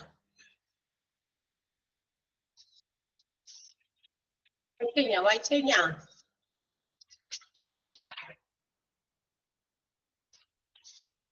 Okay, next one bureaucratic approach ആണ്. അപ്പൊ ആദ്യം പഠിച്ചത് നമ്മൾ scientific approach, scientific management approach ആണ്, which is propounded by F.W. Taylor. F.W. Taylor 20th സെഞ്ച്വറിയുടെ ബിഗിനിങ്ങിൽ പ്രൊഫൗണ്ട് ചെയ്ത, രൂപീകരിച്ച ഒരു തിയറി അല്ലെങ്കിൽ സയന്റിഫിക് മാനേജ്മെന്റ് അപ്രോച്ച് ആണ് ഹ്യൂമൻ ബിഹേവിയറിനെ കുറിച്ച്. അദ്ദേഹം അപ്പോ കൂടുതൽ കോൺസെൻട്രേറ്റ് ചെയ്തത് വർക്കേഴ്സിനെ എഫിഷ്യന്റ് ആക്കാനായിട്ട് കൂടുതൽ ഇൻസെന്റീവ്സ്, അതെങ്ങനെയാ മോണിറ്ററി ഇൻസെന്റീവ്സ് തന്നെ കൊടുക്കണമെന്ന് മാനേജേഴ്സിനോട് ആവശ്യപ്പെടുകയാണ് ചെയ്തത് ടൈലർ. അപ്പൊ അദ്ദേഹം പറയുന്നു, അങ്ങനെയാണെങ്കിൽ നമുക്ക് എംപ്ലോയീസിനെയൊക്കെ വളരെ എന്താ പറയാ എക്സ്പേർട്ട് ആക്കാം, അതോടൊപ്പം തന്നെ മാസ് പ്രൊഡക്ഷൻ നമുക്ക് ഉണ്ടാക്കാം, അല്ലെ, ഭീമമായ ഉൽപാദനത്തിലേക്ക് എത്തിക്കാൻ സാധിക്കും എന്നൊക്കെ അദ്ദേഹം കണ്ടെത്തി. അപ്പൊ അദ്ദേഹത്തിന്റെ ഒരുപാടുണ്ട് ആ ലോയൊക്കെ, ടൈലേഴ്സ് ലോയൊക്കെ ഇഷ്ടംപോലെയൊക്കെ ഉണ്ട്. നമുക്ക് ഇതിന്റെ ആ ഒരു കാര്യം മാത്രം, ഹ്യൂമൻ ബിഹേവിയറുമായി ബന്ധപ്പെടുത്തിയ ആ ഒരു കാര്യം മാത്രമേ നമുക്ക് ഇവിടെ പഠിക്കാനായിട്ട് തന്നിട്ടുള്ളൂ. ഒരുപാട് കാര്യങ്ങൾ അതിനെ കുറിച്ചൊക്കെ പറയുന്നുണ്ട്. നമുക്ക് ഇവിടെ അത്യാവശ്യം അജാസ്റ്റിച്ച ഒരു കാര്യം, എന്തുകൊണ്ടാണ് അങ്ങനെ ഒരു ടൈലർ ഇങ്ങനെ ഒരു ആശയം കൊണ്ടുവന്നത്. അതായത് എംപ്ലോയീസിനെ കുറിച്ച് പഠിക്കുക, എംപ്ലോയീസ് എങ്ങനെ അവരുടെ ഓർഗനൈസേഷനിൽ ബിഹേവ് ചെയ്യുന്നു എന്നുള്ളത് പഠിക്കാൻ പോയപ്പോ പുള്ളി കണ്ടെത്തിയ കാര്യം ഇതാണ്. കൂടുതൽ കണ്ടോ, ബിഹേവിയർ ആണത്, അതൊരു പെരുമാറ്റമല്ലേ. കണ്ടോ, ആളുകൾക്ക് കൂടുതൽ മോണിറ്ററി ഇൻസെന്റീവ്സ് കൊടുക്കാന്ന് പറഞ്ഞിട്ട് എന്ത് ചെയ്യാൻ തുടങ്ങി, മനുഷ്യര് എന്താ പറയാ ഉറക്കവും ഊണും ഒക്കെ ഉപേക്ഷിച്ച് കൂടുതൽ അവര് ലേബറിലേക്ക്, പണിയിലേക്ക് അങ്ങോട്ട് കോൺസെൻട്രേറ്റ് ചെയ്യാൻ തുടങ്ങി. അങ്ങനെ വന്നു കഴിഞ്ഞപ്പോ പ്രൊഡക്ഷൻ കൂടുതൽ വരുന്നുണ്ട്, ഉൽപാദനം കൂടുന്നുണ്ട്. പക്ഷെ അവിടെ ഹ്യൂമാനിറ്റി, മനുഷ്യത്വം, അതായത് ഭക്ഷണം കഴിക്കാനോ അല്ലെങ്കിൽ ഒരിത്തിരി നേരം റെസ്റ്റ് ചെയ്തിട്ട് ജോലി ചെയ്താൽ മതി. കാരണം ഞാൻ പറഞ്ഞല്ലോ, പണ്ട് പല വലിയ ഹാർഡ് വർക്ക്, ഭയങ്കര കഠിനമായ ജോലികളും മനുഷ്യൻ തന്നെ അവരുടെ ഫിസിക്കൽ എനർജി കൊണ്ട് ചെയ്തതാണ്, അല്ലെ, ശരീരത്തിന്റെ ആ ഒരു എനർജി തന്നെ ഉപയോഗിച്ചാണ് പല ജോലികളും ചെയ്തിരുന്നത്. ഇപ്പൊ ലോഡ് ചുമക്കുക, അല്ലെങ്കിൽ എന്തെങ്കിലും വലിയ ഭാരമുള്ള വസ്തുവിനെ ഇവിടെ നിന്ന് വലിയ സ്ഥലത്തേക്ക് പൊക്കത്തിലേക്ക് കയറ്റിക്കൊണ്ടു പോവുക, അല്ലെങ്കിൽ വലിയ വലിയ യന്ത്രങ്ങളെ പ്രവർത്തിപ്പിക്കുക, ഭയങ്കര എന്താ പറയാ ഹാർഡ് വർക്ക്, ഫിസിക്കൽ ടാസ്ക് കൂടുതലുള്ള ജോലികളാണ് ഇന്നത്തെ ആൾക്കാര് ചെയ്തിരുന്നത്. പക്ഷെ അപ്പൊ അങ്ങനെയുള്ള ആളുകളെ വീണ്ടും ഇത്രയും വലിയ ജോലികൾ, കഠിനമായ ജോലിയാണ്, ശാരീരിക അധ്വാനം കൂടുതൽ വേണ്ട ജോലികൾ ചെയ്യിപ്പിക്കുമ്പോൾ അവിടെ മനുഷ്യത്വത്തിന് ഒരു പരിഗണന ഉണ്ടായിരുന്നില്ല എന്നുള്ളതാണ് വ്യക്തമായത്. അതുകൊണ്ടാണ് ആ ഒരു കോൺസെപ്റ്റിനെ അത്ര ആഡക്വേറ്റ് അല്ല, അല്ലെങ്കിൽ നേരെ ഒരു കോൺസെപ്റ്റായി മാറിപ്പോയി എന്ന് മനസ്സിലാക്കിയത്. സോ തീർച്ചയായിട്ടും നമുക്കറിയാം, അങ്ങനെ ഏതെങ്കിലും ഒരെണ്ണം കുറച്ച് അതിൻ്റെതായ പോരായ്മകൾ നിലനിൽക്കുമ്പോൾ തീർച്ചയായിട്ടും മറ്റുള്ളവര് ക്രിട്ടിസൈസ് ചെയ്തവരോ അല്ലെങ്കിൽ അതിന് വേറെ ഏതെങ്കിലും രീതിയിലോ കൊണ്ടുവരാൻ വേണ്ടി ചില ആളുകൾ വീണ്ടും ശ്രമിക്കും. സോ അങ്ങനെ വന്നു മറ്റൊരു അപ്രോച്ച് ബ്യൂറോക്രാറ്റിക് അപ്രോച്ച് ആണ്, അധികാരവർഗപരമായിട്ടുള്ള ഒരു സമീപനമാണ് അടുത്തതായി കൊണ്ടുവന്നത്. അപ്പൊ കൊണ്ടുവന്നതുമായി ബന്ധപ്പെട്ട് ബ്യൂറോക്രാറ്റിക് അപ്രോച്ച് ഈ പറയുന്ന ചില ആ ഒരു തിയറി ബേസ് ചെയ്തിരിക്കുന്ന കുറച്ച് പ്രിൻസിപ്പിൾസ് ഇവിടെ പറയുന്നുണ്ട്. പ്രിൻസിപ്പിൾസ് ഓഫ് ബ്യൂറോക്രാറ്റിക് മാനേജ്മെന്റ് ആ ഒരു ഡയഗ്രാം പോലെ ഇവിടെ കാണിച്ചിട്ടുണ്ട്. അത് ഇമ്പോർട്ടന്റ് ആണ്. കാണാൻ പറ്റുന്നുണ്ടോ നിങ്ങൾക്ക്? കുറച്ചുകൂടി വലുതാക്കിയാൽ ചിലപ്പോൾ കാണാൻ പറ്റും. കാണണ്ടോ? പ്രസന്റ് ചെയ്തിരിക്കുന്നത് അല്ലെങ്കിൽ നിങ്ങളുടെ കയ്യിലുണ്ടല്ലോ അല്ലെ? ഓക്കെ, എന്താണ് ആ പ്രിൻസിപ്പിൾസ്? ബ്യൂറോക്രാറ്റിക് തിയറിയുടെ പ്രിൻസിപ്പിൾസ് എന്താ പറഞ്ഞിരിക്കുന്നത്? ഇതാണ് കേട്ടോ ഇതിനകത്ത് ഇമ്പോർട്ടന്റ് ആയിട്ട്, ബ്യൂറോക്രാറ്റിക് അപ്രോച്ചിനകത്ത് വന്നിരിക്കുന്നതിലെ ഇമ്പോർട്ടന്റ് ആയിട്ടുള്ള ഭാഗമാണ്. ഒന്ന്, അതോറിറ്റി ഹൈറാർക്കിയാണ്. എന്ന് വെച്ചാൽ ഓരോരുത്തർക്കും എന്താ പറയാ, ഓരോ ജോലിക്കാരനും അവന് കൊടുത്തിരിക്കുന്ന അധികാര ശ്രേണി എന്ന് വെച്ചിട്ടുണ്ടെങ്കിൽ, എനിക്ക് ഇപ്പൊ ഈ ഒരു പൊസിഷനിൽ ജോലി ചെയ്യുന്നവർക്ക് അവരുടേതായ അധികാരം, അടുത്ത പൊസിഷനിലുള്ളവർക്ക് ആ ഒരു ശ്രേണി, ആ ഒരു ഇത് കീപ്പ് ചെയ്യുക. എല്ലാ എംപ്ലോയീസിനെയും ഒരുപോലെയല്ല, അവർക്ക് പ്രൊവൈഡ് ചെയ്തിരിക്കുന്ന ജോലി, അസൈൻ ചെയ്തിരിക്കുന്ന ജോലിക്ക് അനുസരിച്ച് അവർക്ക് ഓരോ അധികാരങ്ങൾ, അധികാര ശ്രേണിയിൽ രീതിയിൽ തന്നെ പോവുക. അപ്പൊ ആ ഒരു ഇത് വെച്ച് ക്ലാസിഫൈ ചെയ്ത് കഴിയുമ്പോൾ ഓരോ ആളുകളും, ഓരോ ഗ്രൂപ്പിൽപ്പെട്ടവരും അല്ലെങ്കിൽ ഓരോ ലെവലിൽ ജോലി ചെയ്യുന്നവരുടെയും ബിഹേവിയറൽ പാറ്റേണിനെയൊക്കെ നമുക്ക് കുറച്ച് എളുപ്പം പഠിക്കാനൊക്കെ പറ്റും. പിന്നെ അടുത്തത് എന്താ? Formal rules and regulations.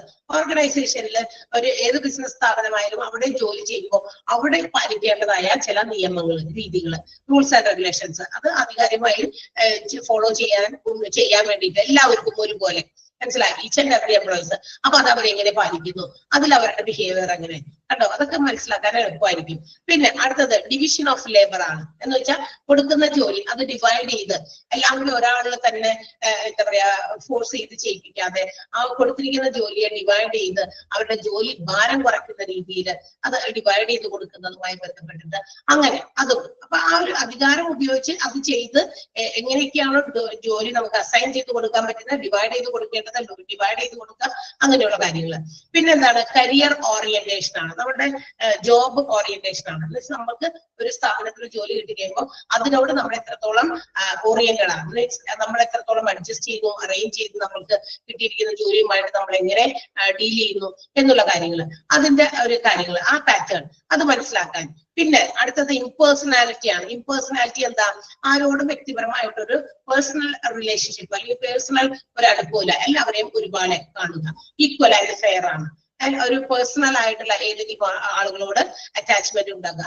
അപ്പൊ ഇംപേഴ്സണാലിറ്റി അത് ആണ് നമ്മളുടെ ഓർഗനൈസേഷനിൽ ഫോളോ ചെയ്യേണ്ടത്. ഇന്ന ആളുകളോട് പ്രത്യേക പരിഗണന, ചില ഗ്രൂപ്പ് ഓഫ് എംപ്ലോയീസിനോട് അവരെ പരിഗണിക്കുന്നില്ല, അവര് എങ്ങനെ ചെയ്യുന്നു അങ്ങനെ കാര്യങ്ങൾ, അതൊന്നും അങ്ങനെയൊന്നും ഇല്ലാതെ എല്ലാവരും ഈക്വൽ ആയിട്ട് ഫെയർ ആയിട്ട് കണക്കാക്കുക. Formal selection process, selection process എംപ്ലോയീസിനെ സെലക്ട് ചെയ്യുന്ന സമയത്ത്, അവരെ റിക്രൂട്ട് ചെയ്യുന്ന സമയത്ത് ഫോർമാലിറ്റീസ് ഏത് രീതിയിലാണോ ഏത് ഫോർമാലിറ്റി യൂസ് ചെയ്തിട്ടാണോ സെലക്ഷൻ പ്രോസസ് നടത്തുന്നത് അതെല്ലാവർക്കും ഒരുപോലെ ആ ഫോർമാലിറ്റി തന്നെ കീപ്പ് ചെയ്ത് അവർ സെലക്ഷൻ പ്രോസസ്സ് ക്യാരി ഓൺ ചെയ്യുക. അപ്പൊ ഈ ഒരു കാര്യങ്ങളൊക്കെ കൃത്യമായിട്ട് മാനേജ് ചെയ്യുക എന്നുള്ളതാണ് ബ്യൂറോക്രാറ്റിക് മാനേജ്മെന്റ് എന്നുള്ള രീതിയിൽ എന്ത് ചെയ്തിരിക്കുന്നത്, ഇൻട്രൊഡ്യൂസ് ചെയ്തിരിക്കുന്ന മറ്റൊരു തിയറി. അപ്പോ അതൊരു ബ്യൂറോക്രാറ്റിക്, അതായത് ഒരു അധികാരത്തോടെയുള്ള ഒരു മാനേജ്മെന്റ് രീതി കൊണ്ടുവരണം. എന്നാൽ നമുക്ക് എന്ത് ചെയ്യാം, ഇൻഡിവിജ്വൽസിന്റെ ബിഹേവിയറൽ പാറ്റേൺ ഒക്കെ നമുക്ക് മനസ്സിലാക്കാൻ സാധിക്കും എന്നുള്ളതാണ് ഈ ഒരു തിയറി കൊണ്ട് ഉദ്ദേശിച്ചിരിക്കുന്നത്. ഓക്കെ, അപ്പൊ ആ ഒരു ഇതൊന്ന് അണ്ടർലൈൻ ചെയ്യാൻ, സോറി ടിക്കറ്റ് വെച്ചേക്കാം കേട്ടോ. ആ ഒരു ചാർട്ട് പോലെ തന്നിരിക്കുന്ന അത് ഒന്ന് അണ്ടർലൈൻ ചെയ്യോ അല്ലെങ്കിൽ ടിക്കറ്റോ എന്താന്ന് വെച്ചാൽ ചെയ്യാം. 6 സ്റ്റെപ്സ് ആയിട്ട് കൊടുത്തിട്ടുണ്ട്. Authority hierarchy, formal rules and regulations, the division of labour, career orientation, impersonality, formal selection process.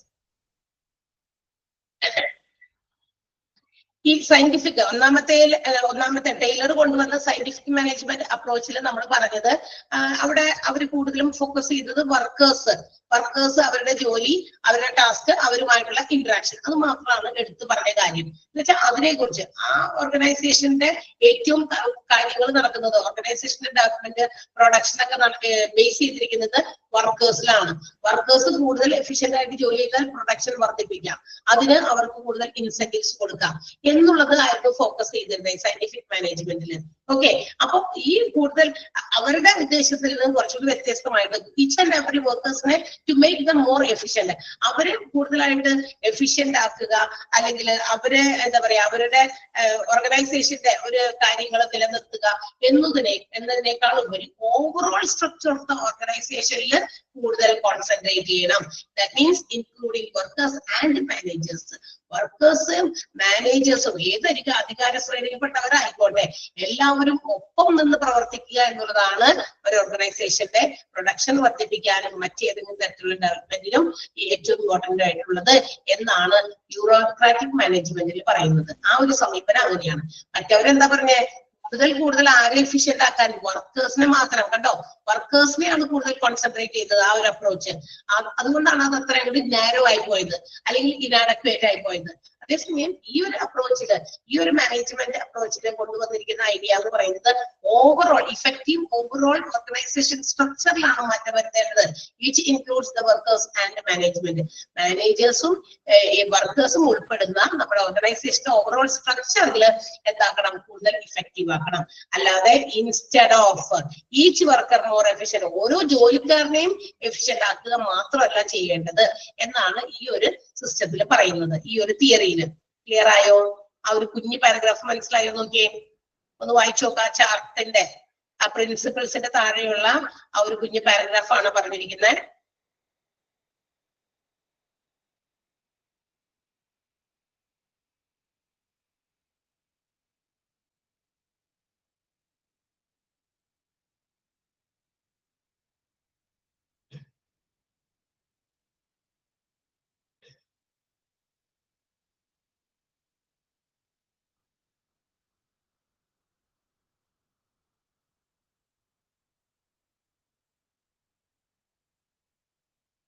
അയച്ചോ?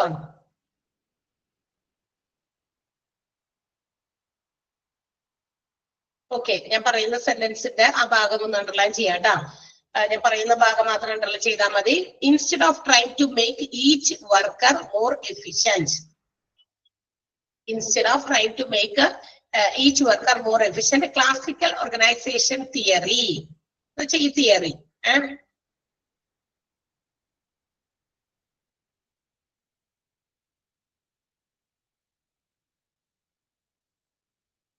Workers and managers were underline theory got the most effective overall organization structure for workers and managers. CAUGHT ആണ് ട്ടാ. CAUGHT ആണ്. ആ ഒരു sentence മാത്രം underline ചെയ്യാം. Principles നമ്മൾ tick ചെയ്ത് വെച്ചേക്കാം. ബ്യൂറോക്രാറ്റിക് മാനേജ്മെന്റിന്റെ പ്രിൻസിപ്പിൾസ് ആ ഒരു തത്വങ്ങളിൽ അധിഷ്ഠിതമാണ്. അതോറിറ്റി ഹൈറാർക്കിക്ക് ഇമ്പോർട്ടൻസ് ഉണ്ട്. എല്ലാ അധികാരത്തിലും എല്ലാ അധികാര ശ്രേണി, അതായത് നമുക്കറിയാലോ ഒരു ഓർഗനൈസേഷന്റെ മാനേജ്മെന്റ് രീതികൾ അവരുടെ ബോട്ടം ലെവൽ തുടങ്ങി ഏറ്റവും ടോപ്പ് ലെവൽ വരെ ഓരോ ലെവലുണ്ട്. അപ്പൊ ആ ഓരോ ലെവലിലെയും എംപ്ലോയീസ്, സ്റ്റാഫുകൾ, വർക്കേഴ്സ് ആയിക്കോട്ടെ, മാനേജേഴ്സ് ആയിക്കോട്ടെ, എല്ലാവരുടെയും ഓവറോൾ ഇഫക്റ്റീവ് വർക്കാണ് ഓർഗനൈസേഷന്റെ പ്രൊഡക്ഷനെ വർദ്ധിപ്പിക്കാൻ സാധിക്കുള്ളൂ എന്നാണ് ഈ ബ്യൂറോക്രാറ്റിക് അപ്രോച്ചിൽ പറയുന്നത്. ഓക്കെ, അതാണ് ഉദ്ദേശിച്ചത്. ക്ലിയർ ആയോ? സെന്റൻസ് മനസ്സിലായോ? So this theory, bureaucratic theory of human behavior approach ല് അതിലെ ഏറ്റവും ഇമ്പോർട്ടന്റ് ആയിട്ടുള്ള ഒരു പ്രോമിനന്റ് അഡ്വക്കേറ്റ് മാക്സ് വെബർ ആണ്. അദ്ദേഹം പറയുന്നത് ഒരു ഡെഫിനേഷൻ തന്നെ കൊടുത്തിട്ട് bureaucratic form of structure which he thought would work for all organisations. അദ്ദേഹം വിചാരിക്കുക ഇങ്ങനെ ഒരു ലെവലില് ഈ ഒരു പ്രിൻസിപ്പിൾസ് അനുസരിച്ചിട്ടാണ് നമ്മൾ ഓർഗനൈസേഷന്റെ ബിഹേവിയർ, ഓർഗനൈസേഷനിലെ ഈച്ച് ആൻഡ് എവറി എംപ്ലോയീസിന്റെയും മാനേജേഴ്സിന്റെയും ഒക്കെ ബിഹേവിയർ നമുക്ക് മനസ്സിലാക്കാൻ പറ്റുന്നത്. ഈ ഒരു രീതിയിൽ നിങ്ങൾ ഫോളോ ചെയ്താൽ ഇത് എല്ലാ ഓർഗനൈസേഷനും അഡോപ്റ്റ് ചെയ്യാൻ പറ്റും. ഇത് എല്ലാ ഓർഗനൈസേഷനും നമുക്ക് എന്താ ഉപയോഗിക്കാൻ പറ്റുന്ന ഒരു തിയറിയാണ് എന്ന് മാക്സ് വെബർ അദ്ദേഹത്തിന്റെ ആ ഒരു ഇതിൽ പറഞ്ഞിട്ടുണ്ട്. അദ്ദേഹം എഴുതി തയ്യാറാക്കിയ ആ ഒരു ബുക്കിലോ അല്ലെങ്കിൽ അദ്ദേഹം കൊണ്ടുവന്ന കോൺസെപ്റ്റിനകത്തോ അദ്ദേഹം പറഞ്ഞിട്ടുണ്ട് എന്താണ് എല്ലാ ഓർഗനൈസേഷനും ഈ ഒരു കോൺസെപ്റ്റ് അല്ലെങ്കിൽ ഈ ഒരു തിയറി അപ്ലൈ ചെയ്യാവുന്നതാണ്. കാരണം അദ്ദേഹത്തിന്റെ ബ്യൂറോക്രസി മാനേജ്മെന്റ് എന്ന് പറയുന്നത് ഒരു ഐഡിയൽ ആയിട്ടുള്ള ഒരു തിയറി ആണെന്നാണ് പറഞ്ഞിരിക്കുന്നത്. അത് മാത്രമല്ല അത് വളരെ എഫിഷ്യന്റ് ആണ്. അതുപോലെ അദ്ദേഹം ഒരു എന്താ പറയാ ഒരു സിമ്പിൾ ആയിട്ടുള്ള ഒരു അസംഷൻ ആണ്. That means it would work, one structure would work for all the organisation. ആ ഒരു സ്ട്രക്ചർ ഫോളോ ചെയ്താൽ, ആ ഒരു പ്രിൻസിപ്പിൾസ് ഫോളോ ചെയ്ത് കഴിഞ്ഞാൽ എല്ലാ ഓർഗനൈസേഷനും അത് നല്ല ബെസ്റ്റ് ആയിട്ട് അത് ഫോളോ ചെയ്യാനും ബെസ്റ്റ് ആയിട്ട് എഫിഷ്യന്റ് ആയിട്ട് ഓപ്പറേറ്റ് ചെയ്യാനും പറ്റും എന്ന് വെബർ അദ്ദേഹത്തിന്റെ ആ ഒരു പ്രിൻസിപ്പിൾ അല്ലെങ്കിൽ തിയറിയിൽ അദ്ദേഹം രേഖപ്പെടുത്തിയിട്ടുണ്ട് എന്നാ പറയാം. ഓക്കെ, അപ്പോ ബ്യൂറോക്രാറ്റിക് അപ്രോച്ചിന്റെ അഡ്വക്കേറ്റ് ആണ് ആര്? Max weber. അതൊന്ന് അണ്ടർലൈൻ ചെയ്ത് വെച്ചേക്കാട്ടാ. The theory's most prominent advocate, Max Weber, proposed a bureaucratic form of structure which he thought would work for all the organizations. അദ്ദേഹം അതൊരു എന്താ പറയാ വളരെ ഒരു വേർഡ് ഉപയോഗിച്ചിട്ടുണ്ടല്ലോ, നെയ്വ്, NAIVE. മീൻസ് വളരെ നിഷ്കളങ്കമായ ഒരു സങ്കല്പമാണ് അദ്ദേഹത്തിന്റെ. വെച്ചൊരു സ്വാഭാവികം സാധാരണഗതിയിലുള്ള വലിയ കൂടുതലൊന്നും ചിന്തിക്കേണ്ട ആവശ്യമില്ല. വളരെ സാധാരണഗതിയിൽ ഒരു ഇന്നസെന്റ് ആയിട്ട് പുള്ളിക്കാരൻ എന്താ പറയാ സങ്കല്പിച്ചിരിക്കുകയാണ്. ഓർഗനൈസേഷന്റെ എല്ലാ അധികാര ശ്രേണിയിൽപ്പെട്ടവരും എല്ലാവരും മാനേജേഴ്സും വർക്കേഴ്സും ഒക്കെ ഒരുപോലെ എഫിഷ്യന്റ് ആയി മാത്രമാണ് ഓർഗനൈസേഷനിൽ ഔട്ട്പുട്ട് പ്രൊഡക്ഷൻ വർദ്ധിപ്പിക്കാൻ സാധിക്കുകയുള്ളൂ. അതാണ് പറഞ്ഞിരിക്കുന്നത്.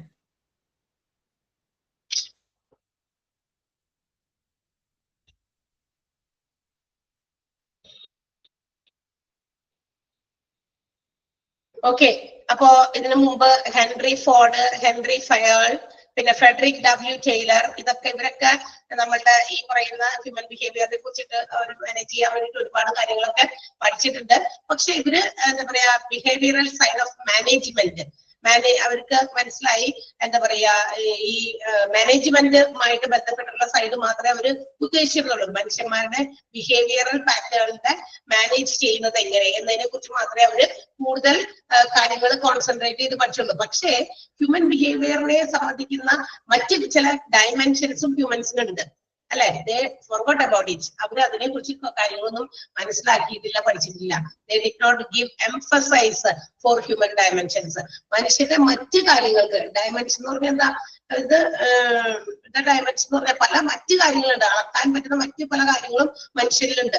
അതിനെ കുറിച്ചിട്ടൊന്നും കൂടുതൽ എംഫസൈസ് കൊടുക്കാതെ, ഊന്നൽ കൊടുക്കാതെയാണ് അവരവരുടെ ഹ്യൂമൻ ബിഹേവിയറിനെ മാനേജ് ചെയ്യുന്ന കാര്യത്തിൽ മാത്രം കോൺസെൻട്രേറ്റ് ചെയ്യുന്നത്.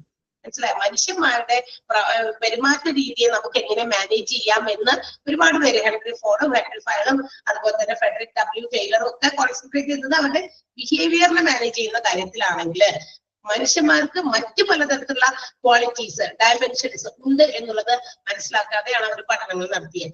അതുകൊണ്ടാണ് ഈ പറയുന്ന അപ്രോച്ചസ് ഒക്കെ കുറെയൊക്കെ എന്താ പറയാ ഫ്ലോപ്പ് ആയി പോയത്, അല്ലെങ്കിൽ വീണ്ടും കൂടുതൽ അപ്രോച്ചസ് കൂടുതൽ കൊണ്ടുവരാനായിട്ട് കാരണമായത്. അതുകൊണ്ടാണല്ലോ പിന്നെ ഒരെണ്ണം ഏതെങ്കിലും ഫ്ലോപ്പ് ആകുമ്പോൾ അതിന്മേ കയറി പിടിച്ച് ചിലപ്പോൾ അതിന്റെ സൈഡ് പിടിച്ച് അതിൽ നിന്ന് കിട്ടിയ പ്രചോദനത്തിന്റെ അടിസ്ഥാനത്തിൽ മറ്റു പുതിയ തിയറീസ് വീണ്ടും ഉണ്ടാക്കിയിട്ടുണ്ട്. അടുത്തത് ഹോത്തോൺ സ്റ്റഡീസ് ഉണ്ട്. ഓക്കെ, മറ്റൊരു അപ്രോച്ചാണ് ഹ്യൂമൻ ബിഹേവിയറിനെ കുറിച്ച് പഠിക്കാനുള്ള മറ്റൊരു രീതി, മറ്റൊരു പഠന രീതി ഹോത്തോൺ കൊണ്ടുവന്നിട്ട് ഹോത്തോൺ സ്റ്റഡീസ് എന്ന് പറയുന്ന പേരിൽ. ഇതൊന്ന് വായിച്ചു നോക്കാം. ആ ഒരു സെന്റൻസ് ഒന്ന് അണ്ടർലൈൻ ചെയ്യാം കേട്ടോ. Henry Ford, Henri Fayol, Frederick W Taylor. ആ ഒരു സെന്റൻസ് ഒന്ന് അണ്ടർലൈൻ ചെയ്തേ, എന്നിട്ടൊന്ന് വായിച്ചു നോക്കിയേ.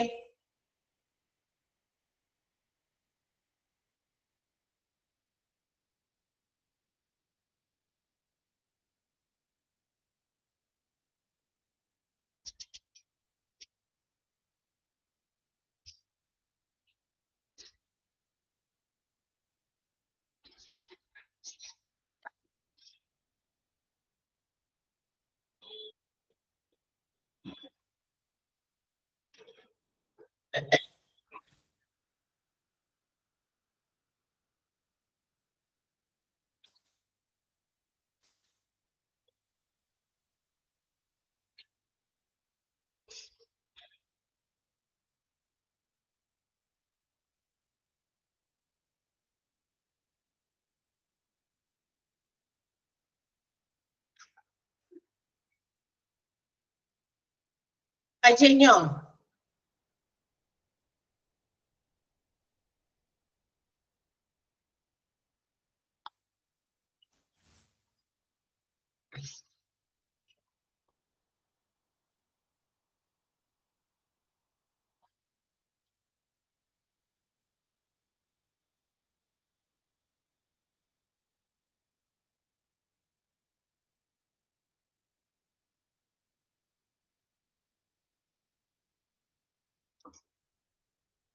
വായിച്ചാ? യെസ്.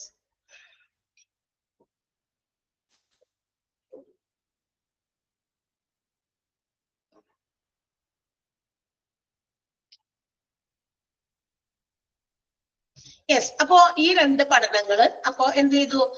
എന്ത് പഠനങ്ങൾ നടത്തിയത് ഞാൻ നേരത്തെ പറഞ്ഞില്ലേ, ഇപ്പൊ പുതിയ കാര്യങ്ങൾ ചില ആളുകൾ ഇൻട്രൊഡ്യൂസ് ചെയ്യുമ്പോൾ there will be one side which is the critical side. എന്ത് കാര്യത്തിനും അതിൻ്റെതായ ഒരു വിമർശനാത്മകമായ ഒരു പാർട്ട് അല്ലെങ്കിൽ ഒരു ഭാഗം ഉണ്ടായിരിക്കും തീർച്ചയായിട്ടും. അപ്പൊ നമ്മളുടെ FW ടൈലർ കൊണ്ടുവന്നപ്പോ അദ്ദേഹം എഫിഷ്യൻസി വർദ്ധിപ്പിക്കാം, നമ്മളുടെ വർക്കേഴ്സിന്റെ പ്രൊഡക്ഷൻ വർദ്ധിപ്പിക്കാം, ആ രണ്ട് കോൺസെപ്റ്റിലാണ് ഒതുങ്ങിയത്. അവിടെ എന്താ പറയാ, അപ്പൊ അതിൻ്റെതായ കുറെ ഒരു അപാകതകൾ മനസ്സിലാക്കി, നാരോ കോൺസെപ്റ്റ് ആണെന്ന് മനസ്സിലാക്കി. അതേസമയം ബ്യൂറോക്രാറ്റിക് അപ്രോച്ചസിലും എന്ത് ചെയ്താണ്, അവിടെയും വർക്കേഴ്സും മാനേജ്മെന്റും ഒരുമിച്ച് പ്രവർത്തിക്കണം, അവരുടെ ഓവറോൾ ഇഫക്റ്റീവ് ആണ് ഓർഗനൈസേഷന്റെ സ്ട്രക്ചറിനെ ബാധിക്കുക അല്ലെങ്കിൽ ഹ്യൂമൻ ബിഹേവിയറിന്റെ ഇതിനെയൊക്കെ ബാധിക്കുക എന്ന് പറഞ്ഞ് നമ്മുടെ വെബർ കണ്ടുപിടിച്ചു കഴിഞ്ഞപ്പോ അവിടെയും അതിൻ്റെതായ പോരായ്മകളുണ്ട്. അവിടെ ഹ്യൂമൻ ബിഹേവിയറിന്റെ മാനേജ്മെന്റിനെ മാത്രമേ ലക്ഷ്യമാക്കിയുള്ളൂ. They have not taken into consideration the human dimensions. മനുഷ്യന്റെ മറ്റ് തരത്തിലുള്ള പല ഡയമെൻഷൻസിനെ ഒഴിവാക്കിയിട്ട് അവന്റെ ഹ്യൂമൻ ബിഹേവിയർ അതായത് പെരുമാറ്റത്തെ കുറിച്ച് അത് മാത്രമാണ് അവര്, അല്ലെങ്കിൽ ശീലങ്ങളെ കുറിച്ച് മാത്രമാണ് പ്രതിപാദിച്ചുള്ളൂ എന്നുള്ളതും ഒരു പോരായ്മ തന്നെയാണ്. സോ ഈ പോരായ്മകൾ മുന്നിൽ കണ്ടുകൊണ്ട് മറ്റൊരു സ്റ്റഡീസ് കൊണ്ടുവന്നു. ഹോത്തോൺ സ്റ്റഡീസ് ആണ്. ടൈലറും വെബറും they were not in a position to bring a new അല്ലെങ്കിൽ ഒരു എന്താ പറയാ ഒരു clear cut idea of human behaviour. അവർക്ക് അവരുടെ ആ ഒരു തിയറി കൊണ്ടോ അല്ലെങ്കിൽ പഠനങ്ങൾ കൊണ്ടോ ചിലപ്പോൾ ഒരു നല്ല ക്ലിയർ കട്ട് ആയിട്ടുള്ള ഒരു ഐഡിയ ഹ്യൂമൻ ബിഹേവിയറിനെ കുറിച്ച് കൊണ്ടുവരാനായിട്ട് സാധിച്ചില്ല. And also they were criticising. അവര് അവരുടേതായ രീതിയിൽ അവരുടെ അപ്രോച്ചസിനെ പലരും എന്തെങ്കിലും ക്രിട്ടിസൈസ് ചെയ്തു. ബിക്കോസ് ആ ക്രിട്ടിസൈസ് ചെയ്തതിന്റെ ഏറ്റവും പ്രധാനപ്പെട്ട ഒരു വശം എന്ന് പറയുന്നത് ദേ ഇഗ്നോർഡ് വർക്കേഴ്സ് ഹ്യൂമാനിറ്റി. എന്താ അവർ ക്രിട്ടിസൈസ് ചെയ്തതിന്റെ പ്രധാന കാരണം പറയുന്നത് വർക്കേഴ്സിന്റെ ഹ്യൂമാനിറ്റി, മനുഷ്യത്വം, മനുഷ്യനായിട്ട് അവനെ കരുതുക എന്നുള്ള ആ ഒരു വശം ഇവർ രണ്ടുപേരും തഴഞ്ഞു. അതുകൊണ്ടാണ് മനസ്സിലായോ? ഡബ്ല്യു ടൈലറും വെബറും അവർ കൊണ്ടുവന്നിരുന്ന ആശയങ്ങളില് ഹ്യൂമാനിറ്റിക്ക് അവര് സ്ഥാനം കൊടുക്കുന്നില്ല. ആഫ്റ്റർ ഓൾ നമുക്കറിയാം എത്ര ഇതൊക്കെയാണെങ്കിലും ഒരു ജോലി കിട്ടുക എന്നുള്ളത് മനുഷ്യന്റെ ആവശ്യമാണ്. കിട്ടിക്കഴിയുമ്പോൾ ജോലി ചെയ്യണം എന്നുള്ളത് അവന്റെ ഉത്തരവാദിത്തമാണ്. പക്ഷെ ആഫ്റ്റർ ഓൾ നമ്മൾ ഓർക്കണം, ഇത്രയൊക്കെ ജോലി ചെയ്യുമ്പോഴും അവൻ അത്രയധികം എന്താ പറയാ അവന്റെ എന്താ പറയാ ചോര വിയർപ്പാക്കി ജോലി ചെയ്യുമ്പോൾ മനുഷ്യത്വം എന്ന് പറയുന്ന ഒരു ചെറിയ ഘടകത്തിന് പ്രാധാന്യം കൊടുക്കണം എന്നുള്ളതാണ് ഹോത്തോൺ സ്റ്റഡീസ് പറയുന്നത്.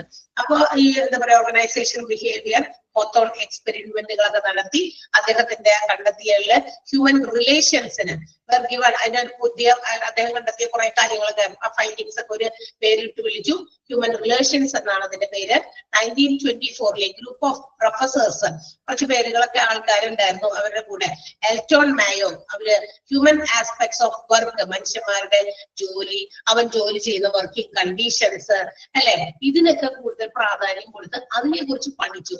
നമ്മളിപ്പോ ജോലി ചെയ്യുന്നത് ഞാൻ ജോലി ചെയ്യുന്നതിന്റെ ചുറ്റുപാട് ഞാൻ ഓക്കെ ആണോ, while I am doing a job, ഒരു ജോലി ചെയ്യുമ്പോൾ ഞാൻ സാറ്റിസ്ഫൈഡ് ആണോ, ഹാപ്പി ആണോ, എന്റെ വികാരങ്ങൾക്കോ വിചാരങ്ങൾക്കോ ഒന്നും എന്ത് ചെയ്യുന്നില്ല കൺസിഡറേഷൻ തരാതെ ജോലി ചെയ്യിപ്പിക്കുക എന്നുള്ളതായിരുന്നു. അല്ലെങ്കിൽ ഇൻസെന്റീവ്സ് കൂടുതൽ കൊടുക്കുക. അവന്റെ വികാരത്തിനും വിചാരത്തിനൊന്നും ഇവിടെ യാതൊരു എന്താ പറയാ വാല്യൂവും ഇല്ല. നമുക്ക് കൂടുതൽ പ്രൊഡക്ഷൻ ഉണ്ടാക്കണം, അതിന് അവരെ കൂടുതൽ എഫക്റ്റീവ് ആക്കാൻ നീ മോണിറ്ററി ഇൻസെന്റീവ് കൊടുക്കുക, അങ്ങനെ ചെയ്യും ഇങ്ങനെ ചെയ്യുന്നൊക്കെ പറഞ്ഞു.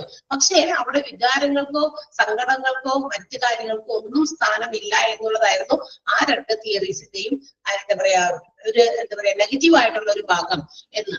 അപ്പൊ അതുകൊണ്ട് അതിന് കൂടുതൽ കാര്യങ്ങൾ പഠിച്ച് അന്വേഷണങ്ങൾ നടത്തി ഒരു ഹ്യൂമൻ റിലേഷൻസ് എന്ന് പറയുന്ന ഒരു ബുക്ക് പേരൊക്കെ ഇട്ട് ആളുടെ ഫൈൻഡിങ്സ് ഒക്കെ കൊണ്ടുവന്നു.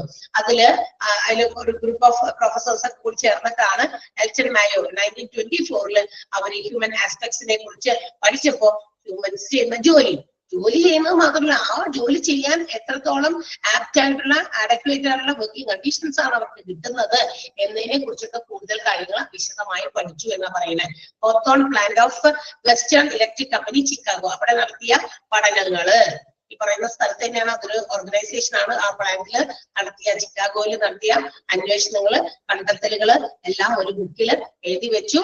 അങ്ങനെ ആ ബുക്ക് ഹ്യൂമൻ റിലേഷൻസ് എന്ന പേരിലാണ് ആ ഫൈൻഡിങ്സ് എല്ലാം എഴുതി വെച്ചിരിക്കുന്നതെന്ന്.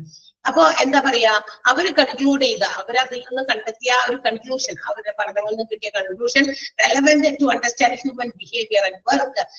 അവരുടെ ഹ്യൂമൻ ബിഹേവിയർ എങ്ങനെയൊക്കെയാണ്, ജോലി ചെയ്യുന്ന സമയത്ത് അവരെന്തൊക്കെയാണ് ചെയ്യുന്നത് എന്നതിനെ കുറിച്ച് കൂടുതൽ കാര്യങ്ങൾ പഠിച്ച് മനസ്സിലാക്കി ചെയ്യണം എന്നാണ് മനസ്സിലാക്കിയത്. എന്ന് വെച്ചാൽ അവരുടെ വർക്കിംഗ് കണ്ടീഷൻസ്, അല്ലെങ്കിൽ അവര് ഏത് ജോലി ചെയ്യുന്നു, അവരുടെ ഫീൽഡ് ഓഫ് എന്താ പറയാ വർക്ക്, അതൊക്കെ ഏത് രീതിയിലാണ് അവർ ചെയ്യുന്നത് എന്നതിനെ കുറിച്ച് കൂടുതൽ കോൺസെൻട്രേറ്റ് ചെയ്ത് പഠിക്കണം എന്നവർക്ക് മനസ്സിലായി. ഹ്യൂമൻ ബിഹേവിയറിനെ കുറിച്ച് കൂടുതൽ മനസ്സിലാക്കുക, അതാണ് അവർ കൺക്ലൂഡ് ചെയ്തത് എന്നാണ് പറയാ. അപ്പൊ നമുക്ക് ഈ ഒരു പാരഗ്രാഫ് ഞാൻ എടുക്കുന്നില്ല, അതിന് മുമ്പത്തെ പാരഗ്രാഫ് ചിക്കാഗോ വരെയുള്ള പാരഗ്രാഫില് ബാക്കി ഞാൻ അടുത്ത ക്ലാസ്സിൽ പറയാം. അപ്പൊ അതൊന്ന് അണ്ടർലൈൻ ചെയ്യാം കേട്ടോ, സമയം ഉണ്ടാവില്ല അല്ലെങ്കിൽ അണ്ടർലൈൻ ചെയ്തേ.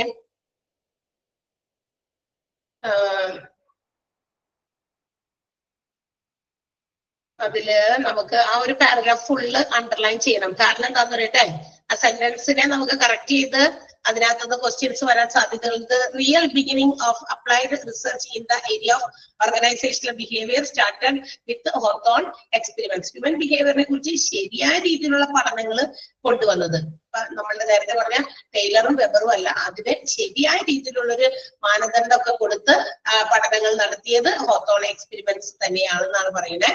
അദ്ദേഹത്തിന്റെ ഗവേഷണങ്ങളാണ്. ആ ഫൈൻഡിങ്സ്, അതിന്റെ പേര്, ആ ഫൈൻഡിങ്സ് ഉൾപ്പെടുന്ന ബുക്കിന്റെ പേര്, അതിന്റെ പേര് കൊടുത്തിട്ട് ഹ്യൂമൻ റിലേഷൻസ്. അപ്പൊ അതും എന്താ പറയാ ക്വസ്റ്റ്യൻ വരാൻ സാധ്യതയുണ്ട്. പിന്നെ ആരാണ് അതിന് നേതൃത്വം കൊടുത്ത് ആ ഗ്രൂപ്പിലുണ്ടായത്, അത് എന്നാണ് ഈ കണ്ടെത്തലുകൾ നടത്തിയത്, അതിനെ കുറിച്ചാണ്. Aspects of work and working condition, human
hello hello പെട്ടെന്ന് ഓഫായി. ഞാൻ തന്നെയല്ലേ നമ്മുടെ ക്ലാസ്? Yes, okay. പെട്ടെന്ന് ഓഫായി പോയി. കറണ്ട് പോയാ ഈ സിസ്റ്റം എന്തോ സംഭവിക്കുന്നുണ്ട് ഇടയ്ക്ക്. കേൾക്കാൻ പറ്റണ്ടല്ലോ അല്ലേ? Yes, okay. ഞാൻ തന്നെയാണ് ഇത് എന്നിട്ട് ഇതിന്ന് എടുത്തതേ. അപ്പൊ ക്ലാസ് റൂം ഇനി മാറിപ്പോയിട്ടുണ്ടോ എന്ന് അറിയാൻ വേണ്ടിട്ടാ ചോദിച്ചാൽ. ഓക്കെ, അപ്പൊ നമ്മള് അണ്ടർലൈൻ ചെയ്തോ നിങ്ങൾ ആ സെന്റൻസ്? അതായത് സമയം തീർന്ന് അപ്പൊ നമുക്ക് ഞാൻ പറഞ്ഞിട്ട് ഇറങ്ങാന്ന് വിചാരിച്ചിട്ടാണ് ഞാൻ ഒന്നുകൂടി ഓൺ ആക്കിയത്. ആ സെന്റൻസ് അണ്ടർലൈൻ ചെയ്തല്ലോ. 2 ഒറ്റ പാരഗ്രാഫ് ഫുള്ളും ഉണ്ട് കേട്ടോ. ഇനി ബാക്കി നമുക്കിനി ഓർഗനൈസേഷൻ ബിഹേവിയറിന്റെ പുതിയ വേറെ അപ്രോച്ചസ് ഒക്കെ കൊണ്ടുവന്നിട്ടുണ്ട്. അപ്പൊ അത് നമുക്ക് അടുത്ത ക്ലാസ്സിൽ എന്താന്ന് നോക്കാം. ഓക്കെ, ഫ്രൈഡേ ക്ലാസ് ഉണ്ട്. എനിക്ക് തോന്നുന്നത് ഞാൻ വാങ്ങിച്ചിരിക്കുന്ന ആ ഭാഗം ഫ്രൈഡേ കൊണ്ട് തീർക്കാൻ പറ്റും. I think so. ഫ്രൈഡേ കൊണ്ട് തീർന്നെങ്കിൽ അടുത്ത ക്ലാസ്സിൽ തീർക്കും. ഓക്കെ, അപ്പൊ അടുത്ത ക്ലാസ്സിൽ കാണാം.